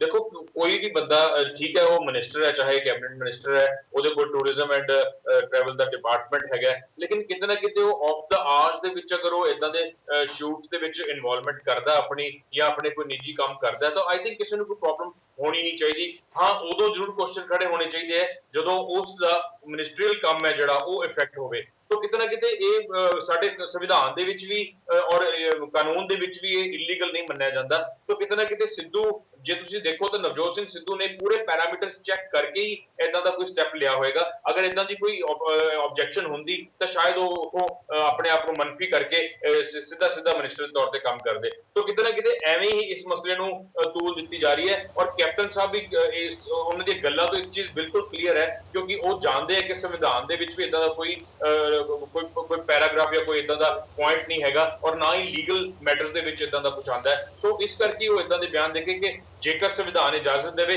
ਤਾਂ ਮੈਨੂੰ ਕੋਈ ਆਬਜੈਕਸ਼ਨ ਨਹੀਂ ਹੈ। ਸੋ ਇਹ ਤੋਂ ਇੱਕ ਚੀਜ਼ ਜ਼ਰੂਰ ਕਲੀਅਰ ਹੁੰਦੀ ਹੈ ਕਿ ਕਿਸੇ ਨੂੰ ਵੀ ਕੋਈ ਆਬਜੈਕਸ਼ਨ ਨਹੀਂ ਹੋਣੀ ਚਾਹੀਦੀ, ਬਸ਼ਰਤੇ ਕਿ ਉਹਨਾਂ ਦਾ ਜਿਹੜਾ ਮਿਨਿਸਟਰੀਅਲ ਕੰਮ ਹੈ ਉਹ ਇਹਦੇ ਨਾਲ ਇਫੈਕਟ ਹੋਵੇ। ਜੀ ਅਜੀਤ ਜੀ, ਕੀ ਕਹਿਣਾ ਚਾਹੋਗੇ ਨਵਜੋਤ ਸਿੰਘ ਸਿੱਧੂ ਦੇ ਜਿਹੜੇ ਕੰਟਰੋਵਰਸੀ, ਹਾਲੇ ਕੰਮ ਸ਼ੁਰੂ ਨਹੀਂ ਹੋਇਆ ਪਰ ਕੰਟਰੋਵਰਸੀ ਸ਼ੁਰੂ ਹੋ ਗਈ ਹੈ? ਜੋ ਗੱਲ ਤਾਂ ਉਹੀ ਆਉਂਦੀ ਹੈ ਜਨ ਸਾਹਿਬ ਕਿ ਕਾਨੂੰਨੀ ਨੁਕਤਾ ਕੋਈ ਨਹੀਂ ਜਿਹੜਾ ਉਹਨਾਂ ਦੇ ਅਗੇਂਸਟ ਜਾਂਦਾ ਹੋਵੇ, ਕਿਉਂਕਿ ਇਹਦੇ ਵਿੱਚ ਇੰਟਰਸਟ ਦਾ ਕਨਫਲਿਕਟ ਵੀ ਕੋਈ ਨਹੀਂ ਹੈਗਾ, ਇਹੋ ਜਿਹਾ ਵੀ ਕੁਝ ਨਹੀਂ ਹੈਗਾ ਜਿਹਦੇ ਨਾਲ ਇਹ ਕਿਹਾ ਜਾ ਸਕਦਾ ਉਹਦੀ ਵੀ ਉਸ ਚੀਜ਼ ਦੇ ਵਿੱਚ ਉੱਥੇ ਕੰਮ ਕਰਨ ਨਾਲ ਉਹ ਅਦਾਰਾ ਜਿਹੜਾ ਹੈਗਾ ਇਹਨਾਂ ਦੀ ਮਿਨਿਸਟਰੀਅਲ ਪੋਜੀਸ਼ਨ ਦਾ ਕੋਈ ਫਾਇਦਾ ਉਠਾ ਸਕਦਾ। ਉਸ ਪੱਖ ਤੋਂ ਤਾਂ ਬਿਲਕੁਲ ਨਹੀਂ ਆਪਾਂ ਕਹਿ ਸਕਦੇ ਕਿ ਉਹਨਾਂ ਨੂੰ ਕੰਮ ਨਹੀਂ ਕਰਨਾ ਚਾਹੀਦਾ। ਸਿਰਫ ਇੱਕ ਗੰਭੀਰਤਾ ਵਾਲੀ ਗੱਲ ਆਉਂਦੀ ਹੈ ਕਿ ਇੱਕ ਕੈਬਨਿਟ ਰੈਂਕ ਦਾ ਮਿਨਿਸਟਰ ਉੱਥੇ ਹਾ ਹੀ ਕਰਦਾ, ਤਾੜੀਆਂ ਮਾਰਦਾ, ਚੰਗਾ ਲੱਗਦਾ ਲੋਕਾਂ ਨੂੰ, ਕਿਆ ਉਹ ਚੰਗਾ ਪ੍ਰਭਾਵ ਪਾਉਂਦਾ ਹੈ? ਉਸ ਪੱਖ ਤੋਂ ਜੇ ਕੋਈ ਵਿਚਾਰਨਾ ਚਾਹੇ, ਇਹ ਉਹਨਾਂ ਦਾ ਪਰਸਨਲ ਖਿਆਲ ਹੋ ਸਕਦਾ, ਚੀਫ ਮਿਨਿਸਟਰ ਦਾ ਆਪਣਾ ਖਿਆਲ ਹੋ ਸਕਦਾ ਕਿ ਉਹਦਾ ਮਿਨਿਸਟਰ ਇਸ ਤਰ੍ਹਾਂ ਕਰਦਾ ਚੰਗਾ ਲੱਗਦਾ ਜਾਂ ਨਹੀਂ ਲੱਗਦਾ। ਅਦਰਵਾਈਜ਼ ਕਾਨੂੰਨੀ ਨੁਕਤੇ ਤੋਂ ਮੇਰਾ ਖਿਆਲ ਹੈ ਉਹਨਾਂ ਨੂੰ ਇਸ ਚੀਜ਼ ਵਾਸਤੇ ਮਤਲਬ ਵੀ ਬਾਈਂਡ ਨਹੀਂ ਕੀਤਾ ਜਾ ਸਕਦਾ ਕਿ ਤੁਸੀਂ ਇਹ ਜਿਹੜਾ ਹੈਗਾ ਟੀਵੀ ਸ਼ੋਅ ਨਾ ਕਰੋ, ਤੇ ਨਾ ਹੀ ਕੋਈ ਇਹੋ ਜਿਹਾ ਉਹਨਾਂ ਤੇ ਇਲਜ਼ਾਮ ਲੱਗ ਸਕਦਾ ਕਿ ਇਹ ਕੋਈ ਇੰਟਰਸਟ ਦਾ ਕਨਫਲਿਕਟ ਹੈ, ਉਹ ਵੀ ਨਹੀਂ ਹੈਗਾ। ਹਾਂ, ਕਿਉਂਕਿ ਉਹ ਵੀ ਇੱਕ ਕਲਚਰਲ ਪ੍ਰੋਗਰਾਮ ਹੈ ਤੇ ਕਲਚਰਲ ਅਫੇਅਰਸ ਦਾ ਇਹਨਾਂ ਕੋਲ ਡਿਪਾਰਟਮੈਂਟ ਹੈ। ਉਹਦੇ ਬਾਰੇ ਵੀ ਚੀਫ ਮਿਨਿਸਟਰ ਨੇ ਕਿਹਾ ਕਿ ਜੇ ਇਹ ਉੱਥੇ ਜਾਂਦੇ ਰਹਿਣਗੇ ਤੇ ਅਸੀਂ ਇਹਨਾਂ ਦਾ ਜਿਹੜਾ ਡਿਪਾਰਟਮੈਂਟ ਆ ਉਹ ਕਲਚਰਲ ਅਫੇਅਰਸ ਦਾ ਉਹ ਬਦਲ ਦੇਵਾਂਗੇ। ਇਸ ਤੋਂ ਬਾਅਦ ਕੁਝ ਨਹੀਂ ਕਿਹਾ ਜਾ ਸਕਦਾ ਹੈਗਾ, ਕਿਉਂਕਿ ਉਹ ਕਹਿੰਦੇ ਕਿ ਹਫ਼ਤੇ 'ਚ ਮੈਂ ਇੱਕ ਰਾਤ ਉੱਥੇ ਜਾਣਾ ਤੇ ਰਾਤ ਸ਼ੋਅ ਰਿਕਾਰਡ ਕਰਾ ਕੇ ਆ ਜਾਣਾ। ਤੇ ਉਹਨਾਂ ਦਾ ਡਿਪਾਰਟਮੈਂਟ ਦੇ ਵਿੱਚ ਕੋਈ ਇਹੋ ਜਿਹੀ ਘਟਨਾ ਅੱਗੇ ਹੋ ਜਾਂਦੀ ਹੈ ਜਦੋਂ ਉਹ ਗੈਰ ਹਾਜ਼ਰ ਉੱਥੇ ਬੈਠੇ ਨੇ, ਇੱਥੇ ਕੋਈ ਉਹਨਾਂ ਦੀ ਲੋੜ ਪੈਂਦੀ ਹੈ, ਉਦੋਂ ਇਹੋ ਜਿਹੇ ਸਵਾਲ ਜਿਹੜੇ ਹੈਗੇ ਉਹ ਕੋਈ ਖੜੇ ਹੋ ਸਕਦੇ ਨੇ। ਪਰ ਅੱਜ ਦੇ ਦਿਨ ਦੇ ਵਿੱਚ ਆਪਾਂ ਇਹਦੇ ਤੇ ਬਹੁਤ ਇਹ ਨਹੀਂ ਕਰ ਸਕਦੇ ਕਾਲਰ ਨੂੰ ਸਾਡੇ ਨਾਲ ਬਣੇ ਰਹੋ। ਪਰ ਅਜੀਤ ਜੀ, ਗੈਰ ਕਾਨੂੰਨੀ ਕੋਈ ਵੀ ਚਾਹੇ ਕਿਸੇ ਕੋਲ ਕੋਈ ਵੀ ਮਿਨਿਸਟਰੀ ਆ, ਉਹ ਛੁੱਟੀ ਵਾਲੇ ਦਿਨ ਬਾਹਰ ਤੇ ਜਾ ਸਕਦਾ। ਇਹਦੇ ਚ ਇਸ਼ੂ ਕੀ ਹੈਗਾ? ਜੇ ਕੋਈ ਵੀ ਹੋਰ ਕੋਈ ਮਿਨਿਸਟਰ ਬਾਹਰ ਵੀ ਜਾਂਦੇ ਨੇ, ਲੋਕ ਲੋਕੇਸ਼ਨ ਤੇ ਵੀ ਜਾਂਦੇ ਆ, ਹੋਏਗਾ ਤਦ ਕਿਹਾ ਜਾ ਸਕਦਾ। ਅੱਜ ਦੇ ਦਿਨ ਉਹਨਾਂ ਦੀ ਇਸ ਗੱਲ ਨੂੰ ਕੋਈ ਕਾਨੂੰਨੀ ਤੌਰ ਤੇ ਗਲਤ ਨਹੀਂ ਕਿਹਾ ਜਾ ਸਕਦਾ ਹੈ ਜੀ। ਮੇਰੇ ਨਾਲ ਕਾਲਰ ਜੁੜੇ ਨੇ ਅਜੀਤ ਜੀ, ਆਪਾਂ ਉਹਨਾਂ ਨੂੰ ਵੀ ਨਾਲ ਲੈਣੇ ਜੀ। 8408 ਲਾਸਟ 4 ਨੰਬਰ ਹੈ। ਹੈਲੋ ਹੈਲੋ, ਸਤਿ ਸ਼੍ਰੀ ਅਕਾਲ ਜੀ। ਜੀ ਕੁਲਵੀਰ ਜੀ, ਮੈਂ ਤਾਂ ਇੰਨੀ ਗੱਲ ਕਹਿਣਾ ਚਾਹੁੰਦਾ ਸੀ ਕਿ ਤੁਸੀਂ ਇਲੈਕਸ਼ਨਾਂ ਤੋਂ ਪਹਿਲਾਂ ਕਹਿੰਦੇ ਸੀ ਪੰਜਾਬ 'ਚ ਕ੍ਰਾਂਤੀ ਆਊਗੀ। ਮੈਂ ਤੁਹਾਨੂੰ ਉਦੋਂ ਵੀ ਕਿਹਾ ਸੀ ਕੋਈ ਕ੍ਰਾਂਤੀ ਨਹੀਂ ਆਣੀ, ਉਹੀ ਕੁਛ ਚੱਲਦਾ ਰਹਿਣਾ ਜੋ ਪਹਿਲਾਂ ਚੱਲਦਾ ਰਿਹਾ ਆ। ਔਰ ਕੈਪਟਨ ਸਰਕਾਰ ਤੋਂ ਸ਼ਾਇਦ ਤੁਹਾਨੂੰ ਪਹਿਲੇ 2-3 ਦਿਨ ਬਾਅਦ ਉਮੀਦਾਂ ਹੋ ਗਈਆਂ ਹੋਣਗੀਆਂ, ਪਰ ਮੈਨੂੰ ਤਾਂ ਪਹਿਲੇ ਦਿਨ ਤੋਂ ਹੀ ਕੋਈ ਉਮੀਦ ਨਹੀਂ ਸੀ, ਕਿਉਂਕਿ ਇਹਨਾਂ ਨੇ ਉਹੀ ਕੁਛ ਕਰਨਾ ਸੀ ਜੋ ਇਹ ਪਹਿਲਾਂ ਕਰਦੇ ਰਹੇ, ਕਿਉਂਕਿ ਇਹਨਾਂ ਦਾ ਫਿਤਰਤ ਹੀ ਐਸੀ ਹੈ। ਠੀਕ ਹੈ ਨਾ। ਹੋ ਸਕਦਾ ਫੇਸਬੁੱਕ ਵਟਸਐਪ ਏਦਾਂ ਦੇ ਮੀਡੀਆ ਕਰਕੇ ਤੇ 2-3 ਦਿਨ ਚੰਗਾ ਬਣਨ ਦੀ ਕੋਸ਼ਿਸ਼ ਕਰਦੇ ਹੋ। ਨਹੀਂ, ਅਸੀਂ ਉਹੀ ਗੱਲ ਕਰ ਰਹੇ ਸੀਗੇ ਕਿ ਮਨਪ੍ਰੀਤ ਬਾਦਲ ਦੇ ਜਿਹੜਾ ਪਹਿਲੇ ਦਿਨ ਦਾ ਏਜੰਡਾ ਸੀ ਉਹ ਸਾਰਾ ਮਨਪ੍ਰੀਤ ਬਾਦਲ ਵਾਲਾ ਏਜੰਡਾ ਸੀ। ਜਿਹੜਾ ਹੁਣ ਸਾਹਮਣੇ ਏਜੰਡਾ ਸਾਡੇ ਸਾਹਮਣੇ ਆ ਰਿਹਾ ਸੀ, ਪਹਿਲੇ ਦਿਨ ਵੀ ਗੱਲ ਕੀਤੀ ਸੀ, ਸ਼ਬਦੀਪ ਜੀ ਨੇ ਸਪੈਸ਼ਲ ਤੌਰ ਤੇ ਭਰਤਿੰਦਰ ਸਿੰਘ ਚਾਹਲ ਦਾ ਨਾਮ ਲਿਆ ਸੀਗਾ ਕਿ ਅਗਰ ਭਰਤਿੰਦਰ ਸਿੰਘ ਚਾਹਲ ਜਾਂ ਉਹਦੇ ਵਰਗੇ ਲੋਕ ਦੁਬਾਰਾ ਵਿੱਚ ਆ ਜਾਂਦੇ ਆ ਤੇ ਸਾਨੂੰ ਇਹਦੇ ਤੇ ਕੋਈ ਉਮੀਦ ਨਹੀਂ ਹੈਗੀ, ਔਰ ਉਹੀ ਹੋਇਆ। ਹੁਣ ਦੂਸਰੀ ਗੱਲ ਸੁਣੋ ਜੀ, ਬਾਕੀ ਇੱਕ ਤੁਹਾਡੇ ਪੈਨਲਿਸਟ ਨੇ ਕਿਹਾ ਸੀ ਕਿ ਲੋਕ ਬਹੁਤ ਸਿਆਣੇ ਨੇ, ਲੋਕ ਪੁਰਾਣੀਆਂ ਗੱਲਾਂ ਯਾਦ ਰੱਖਦੇ ਨੇ। ਜੇ ਲੋਕ ਸਿਆਣੇ ਹੁੰਦੇ ਜਾਂ ਪੁਰਾਣੀਆਂ ਗੱਲਾਂ ਯਾਦ ਰੱਖਦੇ ਹੁੰਦੇ ਤਾਂ ਸਿੱਧੂ ਕਾਂਗਰਸ ਬਾਰੇ ਕੀ ਕਹਿੰਦਾ ਸੀ ਉਹ ਯਾਦ ਰੱਖਣਾ ਸੀ, ਪ੍ਰਗਟ ਸਿੰਘ ਕਾਂਗਰਸ ਬਾਰੇ ਕੀ ਕਹਿੰਦਾ ਸੀ, ਮਨਪ੍ਰੀਤ ਬਾਦਲ ਕਾਂਗਰਸ ਨੂੰ ਕਾਤਲਾਂ ਦੀ ਜਮਾਤ ਕਹਿੰਦਾ ਸੀ, ਉਹ ਸਭ ਯਾਦ ਰੱਖਣਾ ਸੀ। ਕੋਈ ਸਿਆਣਾ ਨਹੀਂ ਜੀ, ਸਭ ਉਹੀ ਚੱਲਦਾ ਰਿਹਾ, ਉਹੀ ਚੱਲਦਾ ਰਹਿਣਾ ਆ ਤੇ ਇਹਨਾਂ ਤੋਂ ਕਿਸੇ ਤੋਂ ਕੋਈ ਉਮੀਦ ਨਹੀਂ ਕੀਤੀ ਜਾ ਸਕਦੀ। ਹਾਂ, ਇਹ ਗੱਲ ਹੈਗੀ ਆ ਕਿ ਡਿਲੀਵਰੀ ਕਰਨੀ, ਜਿਹੜਾ ਡਿਲੀਵਰੀ ਕਰੂਗਾ ਉਹਨੂੰ ਸਪੋਰਟ ਦੇਵਾਂਗੇ, ਸਪੋਰਟ ਕਰਨੀ ਵੀ ਚਾਹੀਦੀ ਆ। ਪਰ ਮੈਨੂੰ ਨਹੀਂ ਲੱਗਦਾ ਕੋਈ ਇਹਨਾਂ ਵਿੱਚੋਂ ਮਨਪ੍ਰੀਤ ਬਾਦਲ ਵੀ ਕੋਈ ਐਡਾ ਕਾਬਲ ਕਲਾਸ ਮਿਨਿਸਟਰ ਹੈਗਾ ਕਿ ਹੀ ਕੈਨ ਡਿਲੀਵਰ। ਨਾ ਉਹਨੇ ਅਕਾਲੀਆਂ ਦੀ ਸਰਕਾਰ ਵੇਲੇ ਫਾਈਨਾਂਸ ਮਿਨਿਸਟਰ ਨੇ ਕੋਈ ਐਡਾ ਵੱਡਾ ਕੰਮ ਕੀਤਾ ਸੀ। ਸਬਸਿਡੀਆਂ ਨੂੰ ਲੈ ਕੇ ਉਹ ਬੋਲਦਾ ਸੀ ਤੇ ਸਬਸਿਡੀਆਂ ਹੁਣ ਵੀ ਉਹੀ ਸਬਸਿਡੀਆਂ ਦਿੱਤੀਆਂ ਜਾ ਰਹੀਆਂ ਆ। ਇਹਨਾਂ ਦੇ ਕਾਂਗਰਸ ਦੇ ਮੈਨੀਫੈਸਟੋ 'ਚ ਵੀ ਸਬਸਿਡੀਆਂ ਇਹੀ ਦਿੱਤੀਆਂ ਗਈਆਂ ਆ ਤੇ ਉਹ ਸਬਸਿਡੀਆਂ ਕਰਕੇ ਤਾਂ ਅਕਾਲੀਆਂ ਨੂੰ ਕੰਡੈਮ ਕਰਦਾ ਸੀਗਾ ਤੇ ਹੁਣ ਸਬਸਿਡੀਆਂ ਬਾਰੇ ਉਹਦੇ ਕੀ ਵਿਚਾਰ ਆ? ਇਹ ਤੁਸੀਂ ਉਹਦੇ ਕਿਰਦਾਰ ਬਾਰੇ ਅਸੈਸੀਨੇਸ਼ਨ ਕਰੀ ਜਾਂਦੇ ਕਿ ਕਿਰਦਾਰ ਏਦਾਂ ਦਾ ਆ, ਬਟ ਮੈਨੂੰ ਉਹ ਓਪਰਚੁਨਿਟੀ ਹੀ ਲੱਗਦਾ ਆ ਜਦੋਂ ਉਹਨੂੰ ਅਕਾਲੀਆਂ ਵਿੱਚ ਆਪਣੀ ਓਪਰਚੁਨਿਟੀ ਨਹੀਂ ਦਿਖੀ ਕਿ ਉਹ ਚੀਫ ਮਿਨਿਸਟਰ ਬਣ ਸਕਦਾ, ਇੱਕ ਹਾਈਟ ਤੇ ਜਾ ਸਕਦਾ, ਉਸ ਤੋਂ ਬਾਅਦ ਉਹ ਛੱਡ ਗਿਆ ਤੇ ਹੁਣ ਕਾਂਗਰਸ ਦੇ ਵਿੱਚ ਆ ਗਿਆ। ਕਾਂਗਰਸ ਦੇ ਵਿੱਚ ਉਹਨੂੰ ਲੱਗਦਾ ਸੀ ਕਿ after Amarinder Singh leadership gap ਹੈਗਾ ਆ, ਸ਼ਾਇਦ ਉਹਦਾ ਕੁਛ ਨੰਬਰ ਲੱਗ ਜਾਏਗਾ, ਬਟ ਥੋੜੇ ਚਿਰ ਬਾਅਦ ਇੱਥੋਂ ਵੀ ਦੇਖ ਲਈਓ ਇਹੀ ਲੜਾਈ ਹੋਣੀ ਆ। ਸਿੱਧੂ ਵੀ ਇਸੇ ਕਰਕੇ ਆਇਆ ਸੀ ਓਪਰਚੁਨਿਟੀ, ਉਹਨੂੰ ਸ਼ਾਇਦ ਉਹਨੂੰ ਲੱਗਦਾ ਸੀ ਕਿ ਓਪਰਚੁਨਿਟੀ ਮਿਲੇਗੀ, ਬੀਜੇਪੀ ਅਲੱਗ ਰਹੂਗੀ ਤੇ ਉਹਨੂੰ ਚੀਫ ਮਿਨਿਸਟਰ ਦਾ ਕੈਂਡੀਡੇਟ ਬਣਾ ਕੇ ਲੜੂਗੇ, ਤੇ ਉਹ ਵੀ ਨਹੀਂ ਹੋਇਆ ਤੇ ਉਹ ਕਾਂਗਰਸ ਵੱਲ ਚਲਾ ਗਿਆ। ਅਮਰਿੰਦਰ ਸਿੰਘ ਤੋਂ ਬਾਅਦ ਜਿਹੜਾ ਗੈਪ ਹੈ ਉਹਨੂੰ ਫਿਲ ਕੋਸ਼ਿਸ਼ ਕਰਦੇ ਹੋਵੇ, ਬਟ ਉਹ ਵੀ ਨਹੀਂ ਹੋਣਾ। ਤੁਸੀਂ ਦੇਖਿਓ ਆਉਣ ਵਾਲੇ ਟਾਈਮ ਦੇ ਵਿੱਚ ਨਹੀਂ ਰਹਿਣੀਆਂ ਤੇ end of the day loss Punjab ਦਾ ਹੀ ਹੋਣਾ। ਤੇ ਬਾਕੀ ਤੁਹਾਡੇ ਵਿਚਾਰ ਜੀ। ਥੈਂਕ ਯੂ ਵੈਰੀ ਮਚ ਜੀ, ਬਹੁਤ ਵਧੀਆ ਵਿਚਾਰ ਰੱਖੇ ਨੇ ਉਹਨਾਂ ਨੇ, ਥੋੜੇ ਸਿੱਧੇ ਤੌਰ ਤੇ ਕਹੇ ਨੇ, ਪਰ ਅਸੀਂ ਫਿਰ ਵੀ ਉਮੀਦ ਜਿਹੜੀ ਹੈਗੀ ਆ ਉਹ ਨਹੀਂ ਛੱਡਦੇ। ਸਾਨੂੰ ਇਦਾਂ ਲੱਗਦਾ ਹੈ ਕਿ ਕੁਝ ਲੋਕ ਜ਼ਰੂਰ ਇਸ ਵਾਰ ਜਿਹੜਾ ਹੈ ਉਹ ਡਿਲੀਵਰ ਕਰਨਗੇ, ਕੁਝ ਲੋਕ ਜ਼ਰੂਰ ਕੰਮ ਕਰਨਗੇ।